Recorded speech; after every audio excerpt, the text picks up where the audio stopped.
Okay fine. So இன்னைக்கு class வந்து நம்ம will plan to start one more new lesson. ஓகேயா? ஸோ இன்னைக்கு வந்து நம்ம வாய்ஸ் ஆடிபிளா? Yes sir. Yes sir. Yes, sir.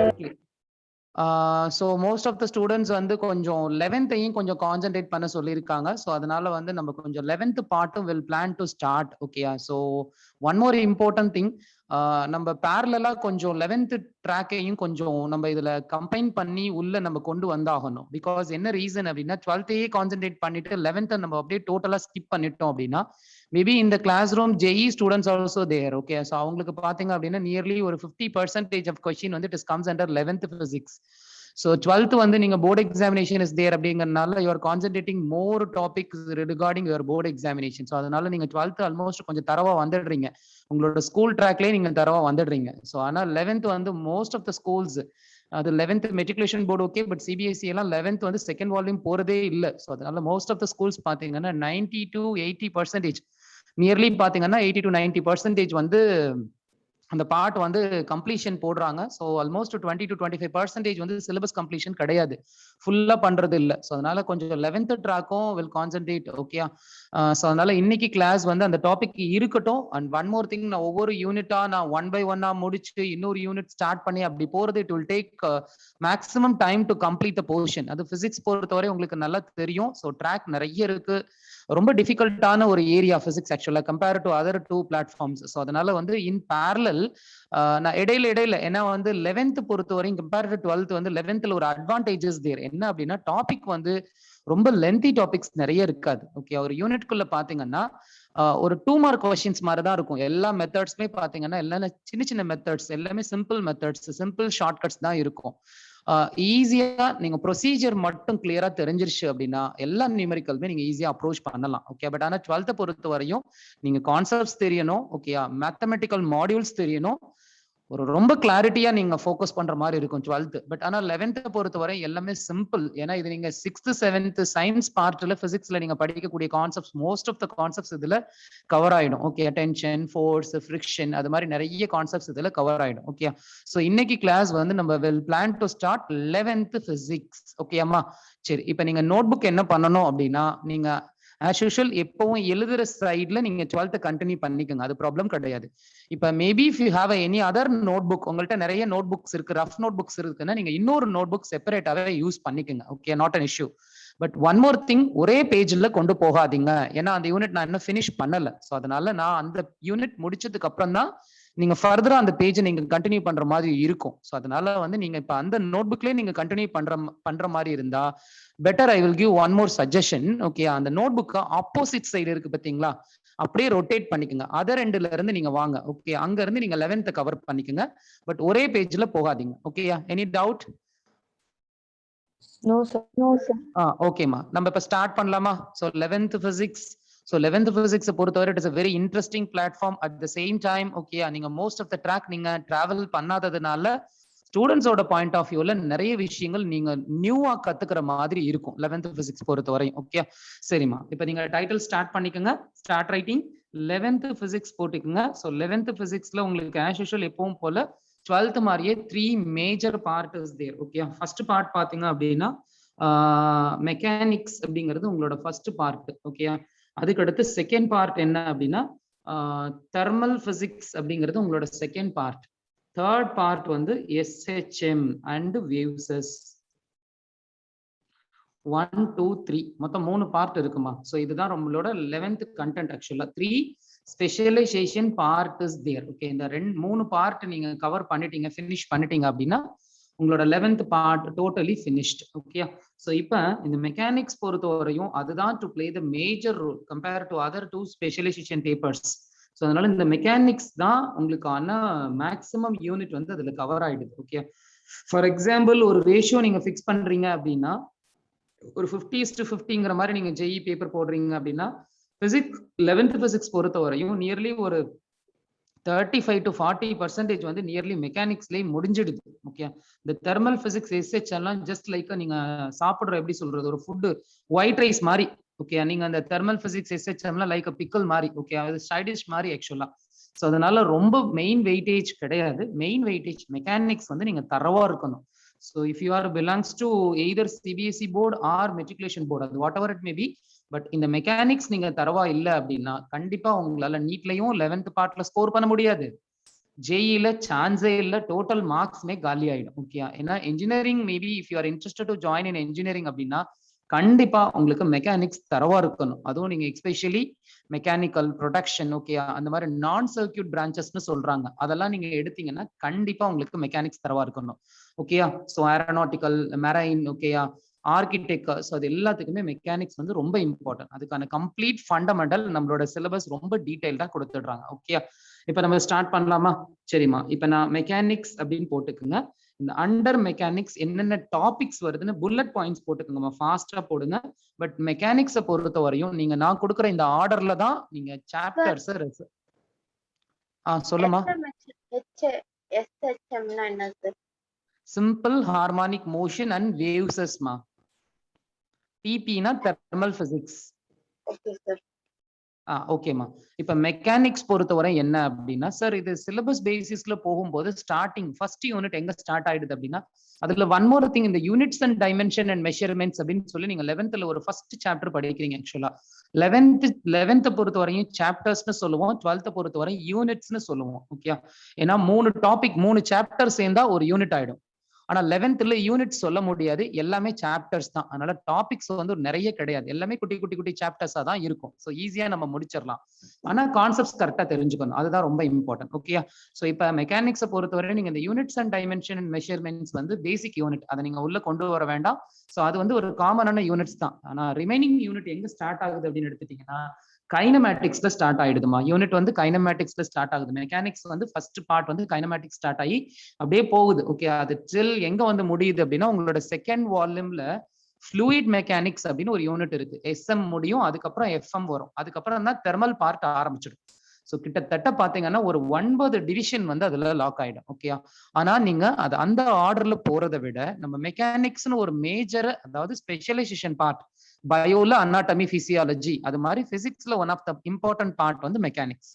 இந்த மெக்கானிக்ஸ்ங்கிற மேஜரை நீங்க எப்படி கோ த்ரூ பண்ண போறீங்க, அந்த மெக்கானிக்ஸ்ங்கிற ஒரு கான்செப்ட்ஸ்ல வரக்கூடிய ப்ராப்ளம்ஸ், எல்லா ப்ராப்ளம்ஸையும் நீங்க யாரோட கான்செப்டை மேஜரா வச்சு சால்வ் பண்ண போறீங்க அப்படின்னு பாத்தீங்கன்னா, நம்மளோட கான்செப்ட்ஸ் எல்லாம் வச்சு போட முடியாது. சயின்டிஸ்டோட கான்செப்ட்ஸ் என்ன சொல்றாங்க, இப்ப எலக்ட்ரிக்கல் நெட்வொர்க்ஸை பொறுத்தவரையும் நீங்க எலக்ட்ரிசிட்டி பார்ட்டை பொறுத்தவரையும் ஓம்ஸ் லா, கிர்ச்சாஃப்ஸ் லா, தெவினின் ரூல், நாட்டான் ரூல், அது மாதிரி இத்தனை சயின்டிஸ்டோட ரிசர்ச் ஒர்க் தான் அங்க வந்து பெரிய ஒரு பெரிய அட்வான்டேஜா இருக்கு. You can able to get the clear idea to solve the problems, okay, to solve the problems in the electrical network. Okay, so அதே மாதிரி தான் நம்மளுக்கு இங்கேயும். ஸோ இந்த பாட்டும் பாத்தீங்க அப்படின்னா உங்களுக்கு வந்து 1 செகண்ட்.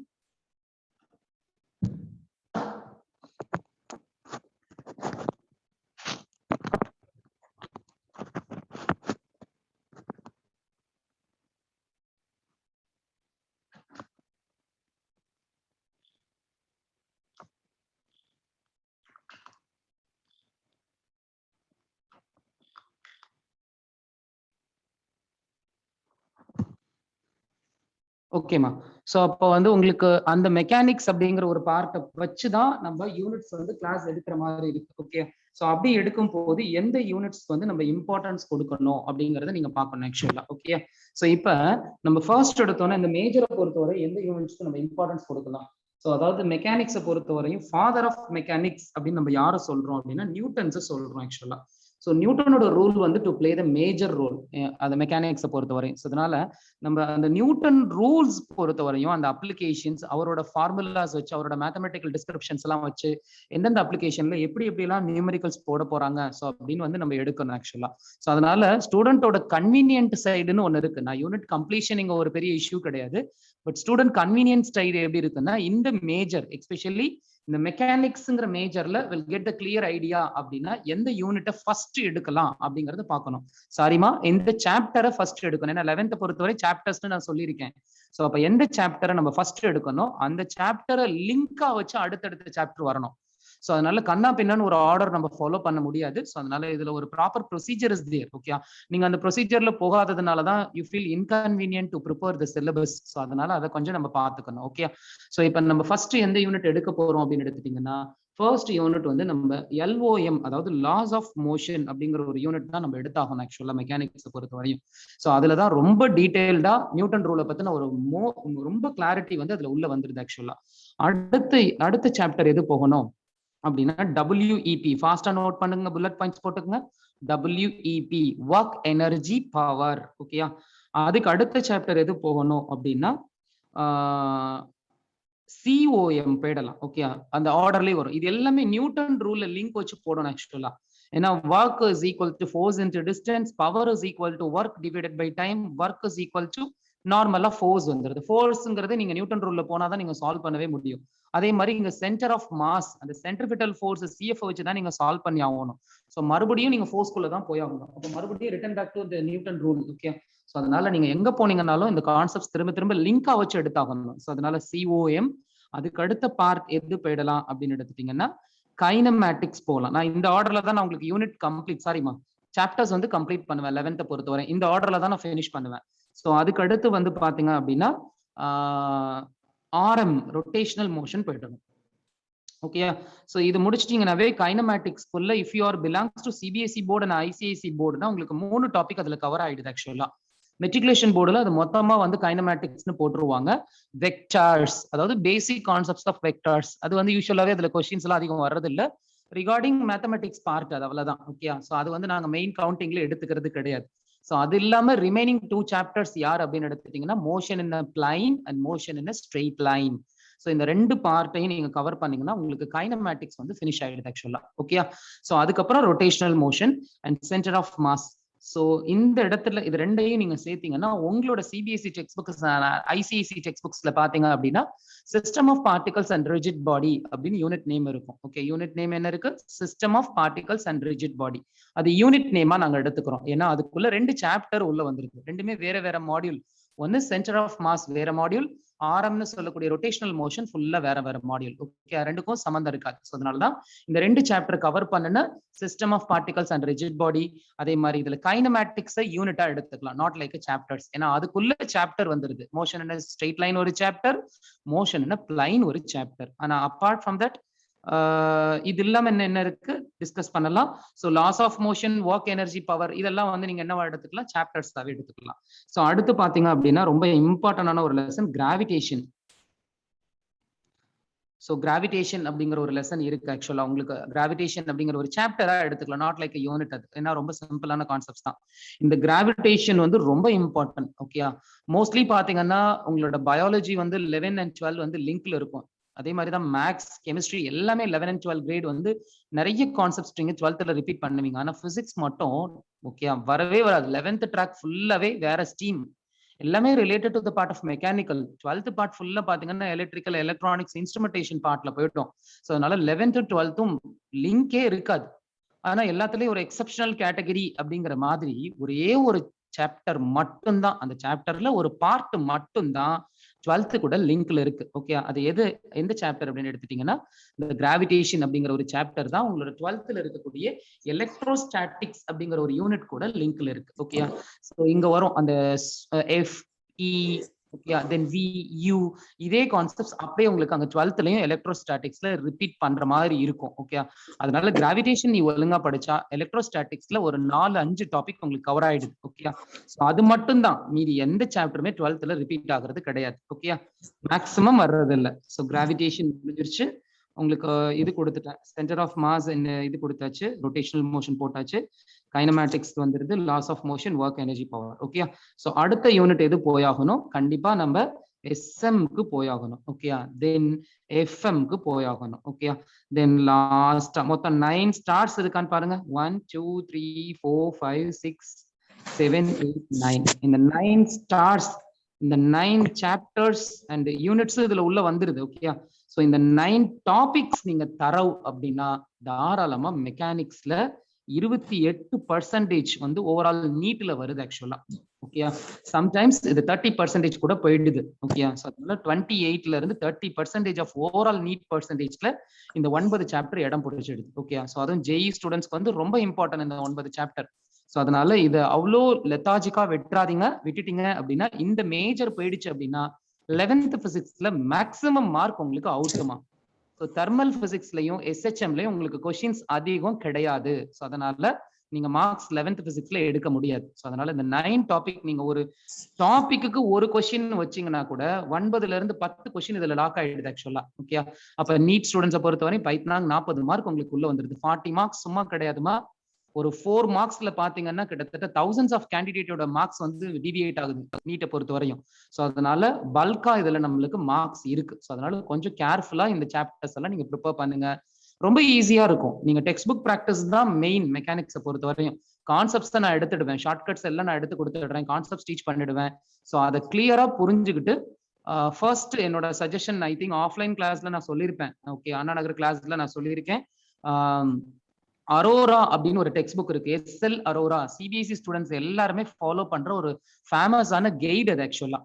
அந்த புக்ஸ் இருந்ததுன்னா 11 and 12 ரெண்டுக்குமே நீங்க வாங்கி வச்சுக்கோங்க. ஃபர்ஸ்ட் எடுத்தோன்னே இனிஷியலா கிளாஸஸ்ல கான்செப்ட்ஸ், ஆன்லைன் கிளாஸஸ்ல ஃபுல்லா கான்செப்ட்ஸை நல்லா கத்துண்டு அதுக்கப்புறமேட்டு இனிஷியலா உங்க போர்டு ரிகார்டிங் ஆன டெக்ஸ்ட் புக் ப்ராக்டிஸ் கண்டிப்பா வேணும். நீங்க என்சிஆர்டி பயாலஜி புக்கை நீங்க படிக்காம எப்படி நீங்க entrance main book true man ஒரு புக் இருக்கு பயோல. ஸோ அந்த புக்குக்குலாம் நீங்க போக முடியாது டைரக்டா. ஸோ அதனால step 1 then you will enter to step 2. So அப்படிதான் நீங்க போறீங்க. அதே மாதிரிதான் பிசிக்ஸ்லயும் ஃபர்ஸ்ட் எஸ்எல் அரோரா நீங்க படிங்க. ஓகே, அதுல நிறைய கான்செப்ட்ஸ் இருக்கு, problems, example problem, exercise problems எல்லாத்துக்கும் சொல்யூஷன்ஸ் கொடுத்துருக்காங்க, கிளியர் எக்ஸ்பிளனேஷன் இருக்கு. அதை ப்ராக்டிஸ் பண்ணுங்க. தென் அதுக்கப்புறம் நம்ம அகாடமி புக், ஓகே அதுக்கு வாங்க. ஓகே, அகாடமி புக்கை பொறுத்தவரையும் ஜென்ரலாவே டிசி பாண்டே அப்படின்னு ஒரு டெக்ஸ்ட் புக் வந்து ரொம்ப ஃபேமஸ் நீட்டை பொறுத்தவரையும், ஜெஇயை பொறுத்தவரை. அது என்ட்ரன்ஸ் புக்கா நீங்க அதை சூஸ் பண்ணிக்கலாம். Okay, but before to solve the problems comes under entrance text book. கண்டிப்பா நீங்க board regarding text book practice பண்ணணும். அது இல்லாம நீங்க டைரக்டா என்ட்ரன்ஸ் புக்குள்ள போந்தீங்கன்னா இது தலையும் புரியாது வாலும் புரியாத மாதிரி எல்லாமே கன்ஃபியூஸ் பண்ணி விட்டுட்டு போயிடும். பிசிக்ஸ் நல்ல நாளே நிறைய பேர் கன்ஃபியூஸ் பண்ணுது. ஸோ அதனால இதுல the way to prepare the syllabus அது ரொம்ப இம்பார்ட்டன்ட். நீங்க பாட்டுல போட்டு உங்களுக்கு கன்ஃபியூஸ் பண்ணிக்கிறதுனாலதான் லாஸ்ட் மினிட் வரைக்கும் எக்ஸாம் ஹாலுக்குள்ள உட்காந்துக்கிட்டு இதை யூஸ் பண்ணலாமா, இந்த மெத்தட்ல சால்வ் பண்ணலாமா, அந்த மெத்தட் போடலாமா, ஓகே உங்களுக்கு ஐடியா இருக்கு, ஆனா கரெக்டான இம்ப்ளிமெண்டேஷன் பார்ட் அங்க வரமாட்டேங்குது. அதுக்கு ஒரு பெரிய டிஃபிகல்ட் என்னன்னா நீங்க the way to learn the subject அது நீங்க தப்பா கத்துக்கிறீங்க. அதை கொஞ்சம் மெத்தடை மாத்துக்கங்க. ஓகே, அது மாத்தும் போது தென் யூ ஃபீல் கம்ஃபர்டபுள். ஓகேமா, சரி நான் return back to this unit. Okay sorry, return back to the chapter. நம்ம இப்போ இது நோட் பண்ணிட்டீங்களா? ஸோ இதுக்கு அடுத்து நம்ம இப்போ எல்ஓஎம் அப்படிங்கிற ஒரு சாப்டருக்கு நம்ம உள்ள போகலாம். ஓகே சரிம்மா, ஃபைன். இப்போ நம்ம நீங்க டாபிக் போட்டுக்குங்க, லாஸ் ஆஃப் மோஷன் அப்படின்னு டாபிக் போட்டுக்குங்கம்மா. புரியலம்மா, வாய்ஸ் பிரேக் ஆகுது. மெக்கானிக்ஸ்ல 9th சொல்லல சார், ஸ்டார்ல. ஓ சாரிம்மா, வெரி குட், சூப்பர். 9th வந்து நத்திங் இஸ் தேர்மா, சிம்பிள் தான், பேசிக் யூனிட்டா நம்ம அதை எடுத்துக்கலாம். சாரி, பேசிக் சாப்டரா கூட அதை நீங்க எடுத்துக்கலாம். யூனிட்ஸ் அண்ட் டைமென்ஷன் அண்ட் மெஷர்மெண்ட்ஸ்மா, அந்த டாபிக் நோட் பண்ணிக்கோங்க. Units and dimension and measurements. Sir SM என்னது? சாலிட் மெக்கானிக்ஸ், ஃப்ளூயிட் மெக்கானிக்ஸ்மா. Okay sir. ஓகே, இப்போ நீங்க இந்த 9 டாபிக் கவர் பண்ணும்போதே உங்க 11th text book volume number 1 முடிஞ்சிடுதுமா. அகைன் வால்யூம் நம்பர் 2ல ஃபர்ஸ்ட் 2 டாபிக் முடிஞ்சு போயிடுதுமா. ஃபர்ஸ்ட் 2 சாப்டர் முடிஞ்சிடுது. ஸோ இதுக்கப்புறம் பாத்தீங்கன்னா உங்களுக்கு செகண்ட் வால்யூம்ல தெர்மல் பிசிக்ஸும் எஸ்ஹெச்எம் தான் ஃபுல்லாவே கம்ப்ளீட்டா. ஸோ அதனால கிட்டத்தட்ட ஒரு 1.25 டெக்ஸ்ட் புக் இதுலயே முடிஞ்சிடுது. ஸோ அதனால 11th மேக்ஸிமம் சிலபஸ் இது ஆக்சுவலா. ஸோ அதனால அவ்வளோ ஒரு லெத்தாஜிக்கா நீங்க விட்டுட்டீங்கன்னா 11th மார்க் போயிடும். 11th என்ட்ரன்ஸ் மார்க் ஃபுல்லா காலியாகும். சரி, இப்போ நம்ம லாஸ் ஆஃப் மோஷன் அப்படிங்கிற ஒரு யூனிட்க்கு போகலாம். ஸோ இன்னைக்கு கிளாஸ் பொறுத்த வரையும் நான் உங்களுக்கு கான்செப்ட் தான் ஃபுல்லா எடுக்க போறேன். நெக்ஸ்ட் கிளாஸ் தான் ப்ராப்ளம் ஃபுல்லா நான் சால்வ் பண்ண போறேன். ஓகே, ஏன்னா எனக்கு இந்த கான்செப்ட்ஸை டீச் பண்றது எனக்கு இதுல ஒரு கிளாஸ் தேவைப்படுது. ஏன்னா இதுல நிறைய டிஸ்கிரிப்ஷன் இருக்கு. ஸோ அது எல்லாத்தையும் உங்களுக்கு கம்ப்ளீட்டா கம்ப்ரஸ் பண்ணி நான் எக்ஸ்பிளனேஷன் கொடுத்துடுறேன். இதுல எதுவும் டவுட்ஸ் இருந்ததுன்னா நீங்க எங்கிட்ட கிளாரிஃபை பண்ணிக்கோங்க. ஓகே சரிம்மா, இப்போ நான் என்னென்ன பாயிண்ட்ஸ் சொல்றேன் அதை மட்டும் நோட் பண்ணிக்கோங்க. ஃபர்ஸ்ட் எடுத்தோன்னே ஒவ்வொரு சாப்டர் நாங்க ஆரம்பிக்கும் போதும் 11th ஒரு இம்பார்ட்டன்டான கீவேர்ட்ஸ் நாங்க கொடுத்துடுறோம்.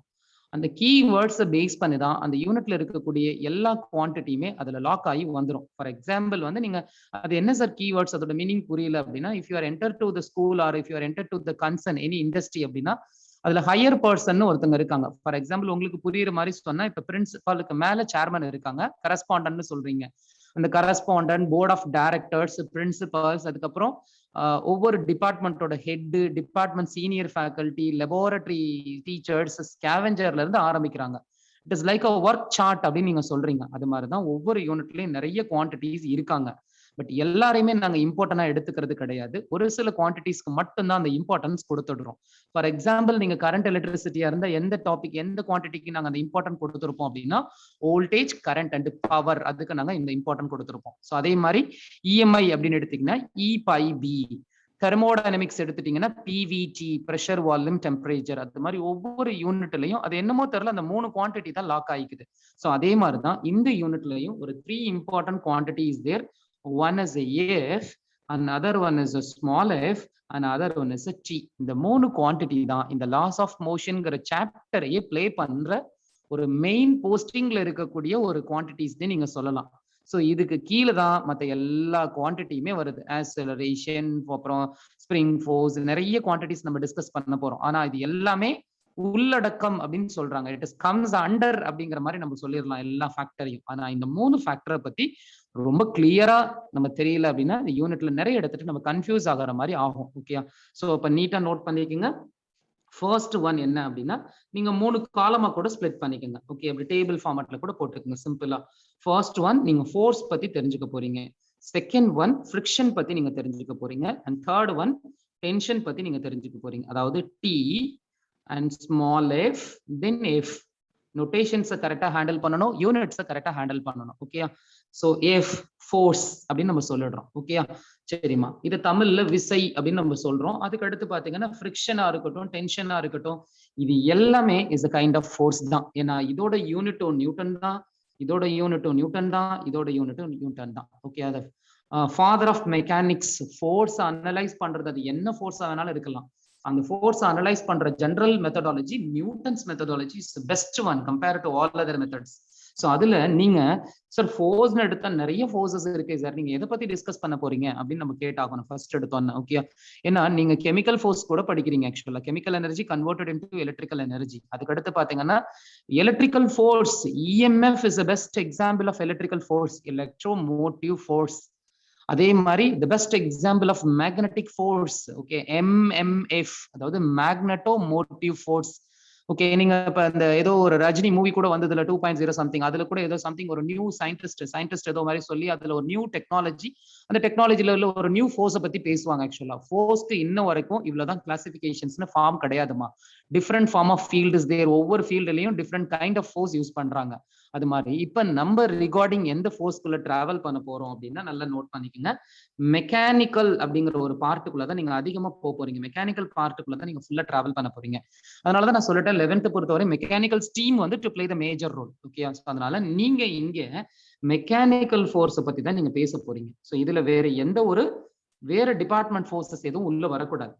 கெமிக்கல் ஃபோர்ஸ் லெக்லாஞ்சி செல் யூஸ் பண்றீங்க, டேனியல் செல் யூஸ் பண்றீங்க. Chemical forces converted into electrical energy. So அதே மாதிரி electrical force, magnetic force. Okay, அது எது பத்தியும் எனக்கு இங்க தேவையில்லை. என்னோட சிலபஸ் என்ன சொல்லுதோ அது ரிகார்டிங் மட்டும் நம்ம டிஸ்கஸ் பண்ணா போதும். ஏன்னா பிசிக்ஸை பொறுத்தவரை நீங்க ஓவரா யோசிச்சீங்கன்னாலும் அது பெரிய பிரச்சனையை தான் கொடுக்கும். ப்ராப்ளம் சால்வ் பண்ண முடியாது உங்களால. ஓகே, ஸோ அதனால எப்பவுமே நம்மளோட பவுண்டரி என்ன, அந்த பவுண்டரிக்குள்ள டிராவல் பண்றோமா அப்படியே கொண்டு போங்க. ஓகே, அப்ப மெக்கானிக்கல் ஃபோர்ஸஸ் தான். ஸோ அப்ப ஜென்ரலா ஃபோர்ஸை பொறுத்தவரை எய்தர் புஷ் ஆர் புல், இதுதான் வேர்டு, மெயின் வேர்டு தான் மெக்கானிக்கல் ஃபோர்ஸ் பொறுத்தவரை தான். ஏன்னா ஒரு பொருளுடைய நகர்வு அப்படின்னு தமிழ்ல சொல்றாங்க. ஆக்சுவலா ஒரு பொருள் இருக்கு. For example if you R considering any one product, okay, like this. இப்போ நான் ஒரு ஃபார் எக்ஸாம்பிள் வந்து நான் இப்போ ஒரு ஏதோ ஒரு ப்ராடக்ட், இப்போ ஸ்டாப்லர் இஸ் தேர் அப்படின்னா அந்த ஸ்டாப்லருக்கு நான் ஒரு ஃபோர்ஸ் கொடுக்குறேன் அப்படின்னா அந்த ஃபோர்ஸ் கொடுத்தா அந்த பொருள் நகருது. ஓகே, நான் எவ்வளவு ஃபோர்ஸ் கொடுக்குறேங்கிறத பொறுத்து தான் அந்த டிஸ்டன்ஸ் நகருது. இதே மெக்கானிசம் தான் நீங்க வெஹிக்கிள்ல யூஸ் பண்றீங்க. வெஹிக்கிள்ல என்ஜின்ல இருந்து ஃபோர்ஸ் போகுது. நீ எந்த அளவுக்கு ஆக்சலரேஷன் கொடுக்குற, எந்த அளவுக்கு உன்னோட ஃப்ளூயல்ல வந்து நீ ஃபயர் பண்ற, எந்த அளவுக்கு அந்த ஸ்டோக்கு அதை ரொட்டேட் ஆகி அந்த எனர்ஜியை ரிசீவ் பண்ணி அந்த ரொட்டேட்டிங் எனர்ஜி உன்னுடைய செயின் பாக்ஸ்க்கு போய் செயின் ரொட்டேட் ஆகி வீல் ரொட்டேட் ஆகுது. எல்லாமே is the type of force தான். இட் இஸ் ஸ்டார்டிங் ஃப்ரம் உன்னோட சைக்கிள்ல இருந்து, பைசைக்கிள்ல இருந்து, ட்ரெயின்ல இருந்து, பஸ்ல இருந்து, ஃபிளைட்ல இருந்து, எல்லாமே இஸ் கைண்ட் ஆஃப் ஃபோர்ஸ் தான். இன்னைக்கு இந்த ஃபோர்ஸ்ங்கிற ஒண்ணு இல்லைன்னா இன்னைக்கு வேர்ல்டே கிடையாது. ஆக்சுவலா மேக்னெட்டிக் ஃபோர்ஸ்ங்கிற ஒண்ணு இல்லைன்னா இன்னைக்கு ஏர்த்தை நீங்க ஆப்ரேட் பண்ண முடியாது. இன்னைக்கு காந்த விசையினாலதான் இன்னைக்கு நம்ம ஏர்த்தை சுத்தி இருக்கக்கூடிய மேக்னெட்டிக் ஃபோர்ஸஸ் மூலமா தான் இன்னைக்கு இருக்க டெக்னாலஜி யூஸ் பண்ணிட்டு இருக்கோம். சேட்டலைட்ஸ் எல்லாமே மூவிங்ல இருக்கு. ஆக்சுவலா சேட்டலைட்ஸ்ல இருந்து நம்ம எல்லா டேட்டாஸையும் பக்காவா நம்மளால ப்ரிடிக்ட் பண்ண முடியுது. இன்னைக்கு எங்கேயோ உட்காந்துட்டு ஏதோ ஒரு கண்ட்ரில சைக்ளோன் வருது, இன்னைக்கு பீப்புள் எல்லாத்தையும் நம்ம ப்ரிவென்ட் பண்ண முடியுது, சைக்ளோன் வருதுங்கிறோம். ஸோ அது மாதிரி இன்னைக்கு டெக்னாலஜி வேர்ல்டுல ஃபோர்ஸ் வந்து டு பிளே த மேஜர் ரோல்மா. ஸோ அதுல நிறைய ஃபோர்ஸஸ் இருக்கு. நம்ம ரிகார்டிங் மெக்கானிக்கல் ஃபோர்ஸ் பத்தி தான் டிஸ்கஸ் பண்ண போறோம். அடுத்த பாயிண்ட்ஸ் அப்படியே ஸ்கிரீன்ல நான் சொல்ற மாதிரி நீங்க நோட் பண்ணிட்டே வாங்க. அது better you feel convenient to prepare the syllabus. Types okay, என்னென்ன டைப்ஸ் இருக்கு ஜென்ரலா ஓகே நோட் பண்ணிக்கோங்க. ஃபர்ஸ்ட் ஜென்ரலாவே நீங்க எடுத்துட்டீங்கன்னா ஃபோர்ஸ்ல ஃப்ரிக்ஷன் ஃபோர்ஸ் வந்து ரொம்ப இம்பார்ட்டன்டான ஒன் ஆக்சுவலா. ஸோ அது ரொம்ப ரொம்ப இம்பார்ட்டன்டான ஒரு ஹெட்ஏக்னு கூட சொல்லலாம், ஒரு பெரிய தலைவலி. ஏன்னா ரொட்டேட்டிங் டிவைஸ்ல வந்து இந்த ஃப்ரிக்ஷன் ஃபோர்ஸ் அதிகமாயிடுச்சு அப்படின்னா ஜென்ரலாவே அந்த டிவைஸோட டெம்பரேச்சரை அதிகப்படுத்திக்கிட்டோம். இதுக்கு ஒரு உதாரணம் ஃபேனை சொல்லலாம். ஆக்சுவலா fan is a rotating device. It's called dynamic டிவைஸ்னு கூட அதை சொல்லலாம். ஓகே, ஸோ அது யூஸ்வலாவே ஃப்ரிக்ஷன் ரொம்ப ஹை பண்ணிட்டீங்க அப்படின்னா ஆட்டோமேட்டிக்கா டெம்பரேச்சர் அதிகமாகி உங்களோட காயில்ல இருக்கக்கூடிய காப்பருக்கான எக்ஸீடிங் டெம்பரேச்சர் ஆகுறதுனால அந்த காயில் பிடிச்சி ஃபயர் ஆகி ஃபேன் காலி ஆயிடும், முடிஞ்சு போச்சு. அது மேபி நீங்க ட்ரிப்பர்ல ஜாயின் பண்ணி கரெக்டா நீங்க க்ளோசிங்ல போடாம இருந்தீங்க அப்படின்னா அந்த ஷார்ட் சர்க்கியூட் என்ன ஆகும் அப்படின்னா உங்க ரூம்ல இருக்கக்கூடிய எல்லா லோடையும் அவுட் பண்ணும். அந்த ட்ரிப்பர் அந்த எம்சிபி ஒழுங்கா லாக் ஆகாம இருந்தது அப்படின்னா ஆட்டோமேட்டிக்கா உங்க வீட்டுல இருக்கக்கூடிய மொத்த லோடும் அடி வாங்கும். ஜங்ஷன் பாக்ஸ்ல உள்ள ஃபியூஸ் ஒழுங்கா இல்லாம இருந்தா உங்க ஸ்ட்ரீட்டே அடி வாங்கும். எல்லாமே இன்டர்லிங்க்டு எல்லாம். ஸோ அதனாலதான் ஒவ்வொரு இடத்துட்டையும் ஒரு டிவைஸை போட்டு ஒரு ப்ராப்ளம் மற்ற இடத்துல அஃபெக்ட் ஆகாத அளவுக்கு டெக்னிக்கல் எக்யூப்மெண்ட்ஸ் இன்னைக்கு உள்ள வந்து கம்ப்ளீட்டா பிளே பண்ணுது. ஓகே, ஸோ அப்ப இந்த ஃப்ரிக்ஷன் ஃபோர்ஸ் வந்து ஜென்ரலாவே ஒரு ரொட்டேட்டிங் டிவைஸ்ல ரொம்ப ரொம்ப இம்பார்ட்டன்டான ஒன்னு. அதுலயும் நீங்க அந்த தெர்மல் பிசிக்ஸ்னு படிக்கக்கூடிய தெர்மல் டிவைசஸ்ல ரொட்டேட்டிங் டிவைஸா இருந்துச்சுன்னா ஆல்ரெடி அது ஒரு தெர்மல் டிவைஸ். இந்த ஃப்ரிக்ஷன் ஃபோர்ஸ்னால கிடைக்கக்கூடிய இன்னும் டெம்பரேச்சர் ஏற்கனவே உள்ள டெம்பரேச்சரை விட இன்னும் ஃபர்தரா டெம்பரேச்சர் அதை அதிகமாக்கி விட்டுரும். அப்ப என்ன ஆகும், அந்த particular machinery systems fully get affected. So இமீடியட்டா அந்த மிஷின் வந்து கம்ப்ளீட்டா பிளாஸ்ட் ஆயிடும். ஓகே, ஸோ இது மாதிரி பிளான்ட்ல எல்லாம் ஒரு பெரிய பெரிய ஹெட்டேக்கை கிரியேட் பண்ணுது. ஆக்சுவலா தெர்மல் பிளான்ட் எல்லாம் நீங்க கேள்விப்பட்டிருப்பீங்க. ஓகே, ஸோ அதுல எல்லாம் இது ஒரு பெரிய இஷ்யூவை கிரியேட் பண்ணும். ஓகே, ஸோ அதனால one of the important force வந்து ஃப்ரிக்ஷன் ஃபோர்ஸ். இது தமிழ்ல உராய்வு விசை அப்படின்னு நம்ம சொல்றோம். ஆக்சுவலா ஃபார் எக்ஸாம்பிள் நீங்க ட்ரெயின் எடுத்துக்கிறீங்க, ட்ரெயின்ல வீல் ரொட்டேட் ஆயிட்டு இருக்கு, வீல் அது கீழே வந்து ட்ராக் இருக்கு. ஓகே, இதுல வீலுக்கும் ட்ராக்குக்குமான அந்த ஃபோர்ஸ் வந்து ஒழுங்கா பேலன்சபிளா இல்லை அப்படின்னா அதுல one of the important force friction force. இந்த ஃப்ரிக்ஷன் ஃபோர்ஸ் ஆயிடுச்சு அப்படின்னா ஆட்டோமேட்டிக்கா அந்த வீலோட டெம்பரேச்சர் அதிகமாகி நீங்க ஹாலிவுட் மூவிஸ்லாம் நிறைய பார்ப்பீங்க, அந்த வீலுக்கு பின்னாடி ஸ்பார்க் லைன் நெருப்பு பொறி பயங்கரமா வரும். இது யூஸ்வலா நீங்க அதை ரொம்ப ஹை பண்ணிட்டீங்க, லிமிட் பண்ணாம ரொம்ப ஹை பண்ணீங்க அப்படின்னா இமீடியட்டா ட்ராக்கை விட்டு அந்த ட்ரெயினோட வீல் வந்து ட்ராக்கை விட்டு கீழே இறங்கிடும். ஓகேயா, ஸோ அப்போ ஆட்டோமேட்டிக்கா ஒரு கம்பார்ட்மெண்ட் இழுத்து விட்டுச்சுன்னா மொத்த கம்பார்ட்மெண்ட்டும் ப்ராப்ளம் ஆயிடும். ஸோ இது மாதிரி ஒரு சின்ன பிரச்சனை தான் அங்க lakhs of people to travel இந்த ட்ரெயின் ஆக்சுவலி. ஸோ அப்போ ஒரு சின்ன இஷ்யூ தான் எல்லாரையும் காலி பண்ணிட்டு போயிடும். ஸோ அதனால இந்த இஷ்யூ எல்லாமே நீங்க டெக்னிக்கலா நிறைய இடத்துல நீங்க சால்வ் பண்ற மாதிரி இருக்கு. Sir prevention is better then cure. எல்லாமே எக்யூப்மெண்ட்ஸை வச்சா கண்டுபிடிச்சிடலாம், டெக்னாலஜி அந்த அளவு வந்துருச்சு. எக்யூப்மெண்ட்ஸே வச்சு கண்டுபிடிக்கிறதுக்கு அப்புறம் எதுக்கு டெக்னிக்கல் பர்சன்ஸ்? நீங்கெல்லாம் எதுக்கு, நம்ம எதுக்கு சிலபஸ் படிக்கிறோம்? ஸோ அப்போ ஹியூமன் மூலமா to play the technical equipments. அப்போ டெக்னிக்கல் எக்யூப்மெண்ட்ஸோட கம்ப்ளீட் ஃபங்க்ஷன் முதல்ல நம்மளுக்கு தெரிட்டிக்கலா தெரியணும்ல. ஸோ அதனாலதான் ப்ராக்டிக்கல் மாடியூல் போறதுக்கு முன்னாடி முதல்ல தியரிட்டிக்கல் மாடியூல் நீங்க தரவா இருக்கணும். ஓகே, தியரிட்டிக்கல் மாடியூல்னா என்ன, சயின்டிஸ்டோட டிஸ்கிரிப்ஷன்ஸ் எல்லாம் எப்படி கொடுத்துருக்காங்க, என்னென்ன ரூலை எப்படி எப்படி அவங்க இம்ப்ளிமெண்ட் பண்றாங்க. ஸோ அந்த நாலேஜ் இருந்தாலே ஆட்டோமேட்டிக்கா ப்ராக்டிக்கல் நாலேஜ் ஆட்டோமேட்டிக்கா வந்துடும். ஓகே, இங்க தியரி நாலேஜ் தான் ரொம்ப இம்பார்ட்டன்ட், அந்த கான்செப்ட்ஸ் தான் இம்பார்ட்டன்ட், அதை கிளியரா நீங்க கத்துக்கணும். ஸோ ஃபர்ஸ்ட் ஃபாஸ்டா நோட் பண்ணுங்க, ஃப்ரிக்ஷன் ஃபோர்ஸ், அதுக்கப்புறம் NCF normal contact force, CF contact force, then spring force. ஓகேயா, எஸ்பிஎஃப் ஆர் எஸ்எஃப், தென் அதுக்கப்புறம் வந்து friction force tension force, then அதுக்கப்புறம் வந்து ஆல்மோஸ்ட் கொடுத்துட்டேன்னு நினைக்கிறேன். Spring force, tension force, contact force, gravity force one of the important force. அதை விட்டேன் பாரு, கிராவிட்டி ஃபோர்ஸ், புவியீர்ப்பு விசை. ஓகே, இன்னைக்கு எல்லாமே comes under gravity force. Okay, அதெல்லாம் ஜெனரல் ஃபோர்ஸ்ல வந்துடும், ரிமைனிங் எல்லாமே மெக்கானிக்கல் டைப் ஃபோர்ஸ்ல கொண்டு வந்துடலாம். கான்டாக்ட் ஃபோர்ஸ் சொல்லிட்டேன், ஸ்ப்ரிங் ஃபோர்ஸ் சொல்லியிருக்கேன். ஓகேமா, ஆல்மோஸ்ட் நான் சொல்லிட்டேன். ஓகே, மெயின் ஃபோர்ஸஸ் எல்லாமே நான் சொல்லிட்டேன். ஸோ இப்போ இந்த ஃபோர்ஸஸோட மாடியூல்ஸை வச்சுட்டு நீங்க எப்படி வந்து ஃபர்தரா நியூமெரிக்கல்ஸ் போட போறீங்க, எப்படி நம்ம மெத்தட்ஸை ஸ்பிளிட் பண்ண போறோம். ஸோ அதுதான் நம்ம டிஸ்கஸ் பண்ணணும். ஸோ ஃபோர்ஸ் பத்தி இப்போ உங்களுக்கு ஒரு ஐடியா கிடைச்சிருக்கா? இதுல ஏதாவது டவுட்ஸ் இருக்கா?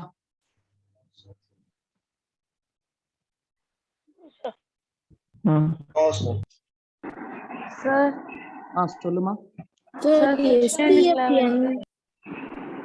புரியலமா. சார் ஃபிக்ஷனுக்கு மட்டும் ஏன் மைனஸ் நியூட்டன் போட்டிருக்கோம்? ஐயோ இல்லம்மா, நான் சும்மா போட்டேம்மா, சாரிம்மா. அது ஆக்சுவலா அப்படி சிம்பிள் ஃபிரிக்ஷனோட unit is newton. Arrow mark போடணும்னு நினைச்சு மறந்துட்டேன். Okay sir. ஓகேமா, சரி. இப்போ வந்து நம்ம அடுத்த டாபிக் உள்ள போலாம். ஓகே, அடுத்த டாபிக் பாத்தீங்கன்னா ரொம்ப இம்பார்ட்டன்டான டாபிக். ஓகே, நிறைய ப்ராப்ளம் என்ட்ரன்ஸ்ல அதுல தான் லாக் ஆகுது ஆக்சுவலா. ஸோ அதனால அது வந்து கொஞ்சம் கேர்ஃபுல்லா நம்ம போடுற மாதிரி இருக்கும். ஓகே, ஸோ ஃபிரிக்ஷன் அப்படின்னு நீங்க டைட்டில் எடுத்துட்டீங்கன்னா நெக்ஸ்ட் டைட்டில் வந்து ஃபிரிக்ஷன், யூனிட் இஸ் நியூட்டன். இது தமிழ்ல உராய்வு விசைன்னு சொல்றோம். நான் இப்பதான் ஜஸ்ட் நான் சொன்னேன். ஒரு ஃபிரிக்ஷன் ஃபோர்ஸ் கிரியேட் ஆகணும்னா என்னென்ன கான்செப்ட்ஸ் எல்லாம் இருக்குன்னு கொஞ்சம் பாருங்கம்மா. ஃபர்ஸ்ட் எடுத்தோன்னா ஒரு சர்ஃபேஸை நீங்க இமேஜின் பண்ணணும். ஓகே, சர்ஃபேஸ் இல்லாம ஃபிரிக்ஷன் வருமானா கண்டிப்பா வராது. ஸோ அதை நீங்க முதல்ல கிளியரா மைண்ட்ல கொண்டு வாங்க. ஒரு பொருள் இருக்குன்னா அந்த பொருள் முதல்ல தளம்னு சொல்லக்கூடிய அந்த சர்ஃபேஸ் கூட முதல்ல தொடர்புல இருக்கணும். அதாவது கான்டாக்ட் டு ஈச் அதர் அப்படின்னு சொல்றாங்க. ஆக்சுவலா மெக்கானிக்ஸ்ல நிறைய கான்செப்ட் இருக்கு, கரெக்டா புரிஞ்சுக்கோங்க. ஓகே, அதுக்கு அவங்க எடுத்துக்கிற எல்லா எக்ஸாம்பிளுமே ஏதோ ஒரு பிளாக், அந்த பிளாக்கை தான் நான் இப்ப அங்க உங்களுக்கு கொஞ்ச நேரத்துக்கு முன்னாடி சொல்லும் போது ஒரு பெரிய கம்பார்ட்மெண்டா சொன்னேன். ஓகே, ஒரு பெரிய ட்ரெயின் எடுத்துக்கிறீங்க, அதுல கம்பார்ட்மெண்ட்ஸ் கீழே இருக்கக்கூடிய ட்ராக் வந்து சர்ஃபேஸா எடுத்துக்கலாம். எல்லாமே ஒண்ணுதான், அந்த அப்ளிகேஷன் மட்டும்தான் மாறப்போகுது. ஓகே, கீழே வந்து இப்ப சர்ஃபேஸ் எடுத்துக்கிட்டேன் நான். ஓகே, ஃபர்ஸ்ட் ஆஃப் ஆல் முதல்ல நீங்க இமேஜின் பண்ணக்கூடிய ஒரு பொருள் அந்த தரைத்தளம்னு சொல்லக்கூடிய சர்ஃபேஸ் கூட முதல்ல தொடர்புல இருக்கணும். ஓகே, இதுதான் முதல் கண்டிஷன். அப்பதான் உங்களுக்கு அந்த உராய்வு விசைன்னு சொல்லக்கூடிய ஃபிரிக்ஷன் முதல்ல ஜென்ரேட் ஆகும். அது ரொம்ப இம்பார்ட்டன்டான ஒரு கான்செப்ட். இப்ப சில ஸ்டூடெண்ட்ஸ் என்கிட்ட கேட்கறான், சார் ஆக்சுவலா இப்போ ஒரு ரோப்ல ஒரு பிளாக் வந்து தொங்கிக்கிட்டு இருக்கு. தரை வந்து இங்க இருக்கு, ஆக்சுவலா சர்ஃபேஸ் இங்க இருக்கு டவுன் சைட்ல. If you are imagine a block, okay, it should be connected with a thread, okay, moving in an upward direction. Okay, இப்போ எனக்கு இதுல ஃபிரிக்ஷன் வருமா சார் அப்படின்னா ஒரு விஷயங்களை நல்லா ஞாபகம் வச்சுக்கணும். எப்பவுமே நீங்க ஒரு சில ஃபேக்டரை கன்சிடர் பண்ணும்போது மெயின் ஃபேக்டர்ஸை தான் நம்ம கன்சிடர் பண்றோம் ஆக்சுவலா. புரியுதா? இதுல ஜென்ரலாவே நீங்க அந்த நெக்லெக்டிங் ஃபேக்டர்ஸ் எதையும் நம்ம எடுத்துக்கிறது கிடையாது ஆக்சுவலா. ஸோ அது மாதிரி இதுல பிளாக் வந்து லிங்க் டு த சர்ஃபேஸ், அது ரொம்ப இம்பார்ட்டன்ட். பிளாக் வந்து லிங்க் டு தி சர்ஃபேஸ், ஆனால் இங்க பிளாக் வந்து above the surface, அது நல்லா பாத்துக்கணும். ஓகே, அப்ப இந்த இடத்துல எனக்கு கேப் இருக்கு, சர்ஃபேஸ் கூட கான்டாக்ட்ல கிடையாது. அப்ப ஏன் சார் ஏர் ஃபிரிக்ஷன் வராதான்னு கேள்வி கேட்கிறான். காத்து மூலமா ஃபிரிக்ஷன் வருமா அப்படின்னு கேட்கிறான். அதெல்லாம் it will take maximum number of years. ஆனா இங்க ஃபிரிக்ஷன் வந்து வித்தின் செகண்ட்ல it will affect the system. So அதனால கன்சிடரபிள் ஃபேக்டர்ஸை மட்டும் எடுத்துக்கிட்டு நியூமெரிக்கல் போடுங்க. தேவையில்லாத ஃபேக்டர்ஸை கன்சிடர் பண்ணினீங்கன்னா கண்டிப்பா பிசிக்ஸ்ல நீங்க கன்ஃபியூஸ் தான் ஆவீங்க. ஸோ அதனால எது வேணுமோ அதை மட்டும் எடுத்துக்கங்க. ஓகே, ஸோ இப்ப நான் கண்டிஷனுக்குள்ள உள்ள போறேன், கொஞ்சம் கிளியரா பாருங்க. ஃபர்ஸ்ட் எடுத்தோன்னே நான் பிளாக் நகர்ந்தாதான் ஃபிரிக்ஷன்ங்கிற ஒரு கான்செப்டுக்குள்ளே உள்ள போக முடியும். ஸோ அப்ப ஃபர்ஸ்ட் எடுத்தோன்னே ஒரு ஃபோர்ஸ் நான் கொடுத்துட்டேன். ஒரு ஃபோர்ஸ் கொடுக்கும்போது கண்டிப்பா அந்த பிளாக் அந்த ஃபோர்ஸ் எவ்வளவு இருக்குங்கிறத பொறுத்து அது மூவ் ஆக ஆரம்பிச்சிருச்சு. அதாவது acceleration it is not equal to 0. அப்படியே நான் நியூட்டன் ரூலையும் பேரலா உள்ள கொண்டு வந்துடுறேன். So acceleration it is not equal to 0 na அது நியூட்டனோட செகண்ட் ரூல்ல உள்ள வந்துரும். So later we'll discuss Newton's rules. So இப்போ வந்து நான் பிளாக்குக்கு ஃபோர்ஸ் கொடுத்துட்டேன், அந்த ஃபோர்ஸ் எவ்வளவு இருக்குங்கிறத பொறுத்து அந்த பிளாக் மூவ் ஆக ஆரம்பிச்சிடுச்சு.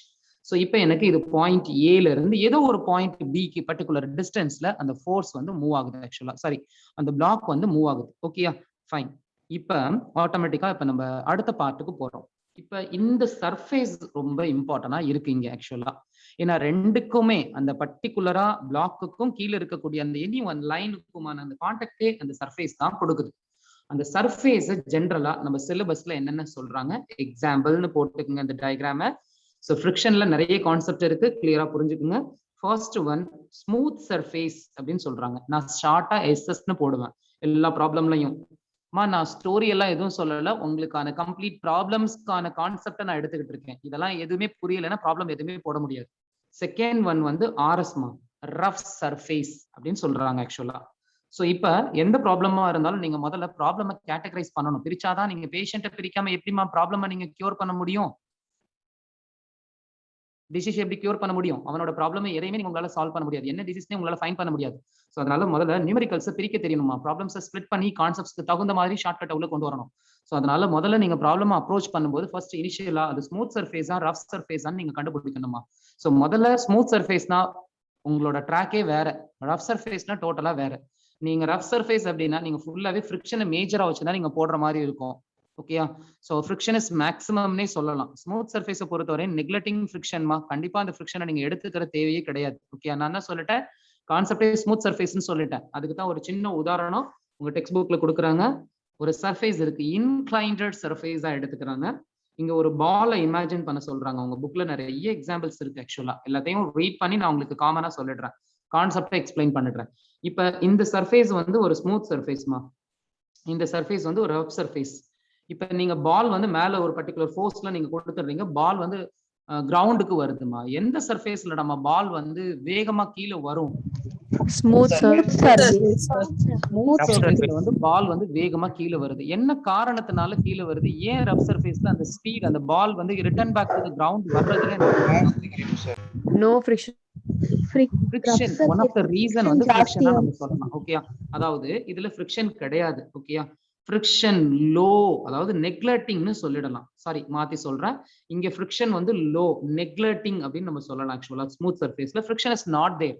அப்ப ஜென்ரலா நீங்க ஃபிரிக்ஷன் இஸ் ஈக்குவல் டு 0 அப்படின்னு நம்ம எடுத்துக்கலாம். இந்த ஈக்குவல் டு 0 கிடையாது. இதுல ஒரு சின்ன கான்செப்ட் இருக்கு, நான் லேட்டரா எக்ஸ்பிளைன் பண்றேன். சோ இந்த இடத்துல ஃபிரிக்ஷன் லோ கிடையாது, ரஃப்னு சொல்லிட்டீங்க. கண்டிப்பா உங்களுக்கு ஃபிரிக்ஷன் இங்க ஹையா தான் இருக்கும். ஓகேயா? அப்ப இதை நீங்க மேபி ஒரு எக்ஸாம்பிளா எடுத்துக்கலாம். இது ஒரு டைல்ஸ் இருக்குல்லடாமா, நம்ம வீட்டுல யூஸ் பண்றீங்கல்ல, டைல்ஸ், மார்பிள்ஸ், அந்த மாதிரி நீங்க இமேஜின் பண்ணிக்கோங்க. ஸ்மூத் சர்ஃபேஸ் இங்க எப்படி இருக்கும்னா ரஃப் சர்ஃபேஸ் ஜாமா, சொர சொரன்னு. லைக் நம்ம ஹைவே இருக்குல்ல, நம்ம ரோடு இருக்குல்ல, பஸ் போற ரோடு, ரஃப் சர்ஃபேஸ் அந்த மாதிரி. இப்ப ஒரு சிம்பிளா சிவில் ஹைவே இன்ஜினியரிங் ஒரு பார்ட் இருக்கு, ஒரு சப்ஜெக்டே இருக்கு. அதுல சில எக்யூப்மெண்ட்ஸ் அவங்க யூஸ் பண்றாங்க. நீங்க ரோடு சைடு எல்லாம் போனீங்கன்னா மெஷர்மெண்ட்ஸ் எல்லாம் பண்றதுக்கு யூஸ் பண்ணுவாங்க. ஓகேயா? ஒரு பர்டிகுலரா ஒரு ஸ்கோபிக் பாயிண்ட், ஒரு கேமரா மாதிரி இருக்கும். அதை வச்சு நீங்க அதுல மெஷர்மெண்ட் எடுப்பாங்க. அதுல யூஸ்வலாவே நீங்க நல்லா இமேஜின் பண்ணி பாருங்க. நீங்க ஒரு கார் வச்சிருக்கீங்க, நல்ல ஒரு காஸ்ட்லியான கார் வச்சிருக்கீங்க. நீங்க அதுல போயிட்டு இருக்கீங்க. நீங்க போறக்கூடிய சர்ஃபேஸ் இருக்கு பாத்தீங்களா, அந்த ரோடு நல்லா ஃபாஸ்டா போறீங்க, மழை நல்லா பெஞ்சிருக்கு. ஓகே, அந்த டைம்ல நீங்க நல்லா ஃபாஸ்டா போயிட்டு இருக்கீங்க. இன்கேஸ் உங்க சர்ஃபேஸ் ஸ்மூத் சர்ஃபேஸா இருந்தா பயங்கரமா ஸ்கிட் ஆகும். டோட்டலா ஒரு பெரிய என்ஜினே உங்களோட கண்ட்ரோல்ல கொண்டு வர முடியாது. ஃபுல் கியர் சிஸ்டமும் கம்ப்ளீட்டா அவுட் ஆகும். ஹெவி ஃபிரிக்ஷனை ஜென்ரேட் பண்ணும். நீங்க மூவிஸ்லாம் நிறைய பார்த்திருக்கீங்க. அதே மாதிரி ரஃப் சர்ஃபேஸ், ஓவர் ரஃப் சர்ஃபேஸா இருந்ததுன்னா ஹெவி ஃபிரிக்ஷன் ஆகி இமீடியட்டா என்ஜினோட டெம்பரேச்சர் அதிகம் பண்ணி நீங்க காருக்குள்ளே லாக் ஆயிடுவீங்க. லாக் ஆகி கார்ல என்ஜின் சீஸ் ஆகி என்ஜின் வழியா உங்க அந்த பேனட் வழியா ஃபுல்ல புகை உள்ள வர ஆரம்பிச்சிடும். டெம்பரேச்சர் உள்ள வந்து ஹெவியா ஃபயர் ஆகி உள்ளே நம்ம இதாகிற மாதிரி ஆயிடும். கம்ப்ளீட்டா பிரீத் பண்ணவே முடியாது. ஸோ அந்த அளவு ஒரு ஹெவி டிஃபிகல்ட்டை ஜென்ரேட் பண்ணுது. ஸோ இதை நீங்க எப்படி கண்ட்ரோல்ல கொண்டு வர முடியும் அப்படின்னா, ஒன்லி திங், வேற வழியே இல்லை, ஃபிரிக்ஷனை லிமிட் பண்ணி ஆகணும். ஏன்னா அங்க காருங்கிறது பிளாக், சர்ஃபேஸ்ங்கிறது ரோடு. இது ரெண்டுமே உங்களுக்கு கரெக்டா பேலன்சபிளா இல்லை அப்படின்னா கண்டிப்பா டெம்பரேச்சர் அதிகமாகி கார் சீஸ்.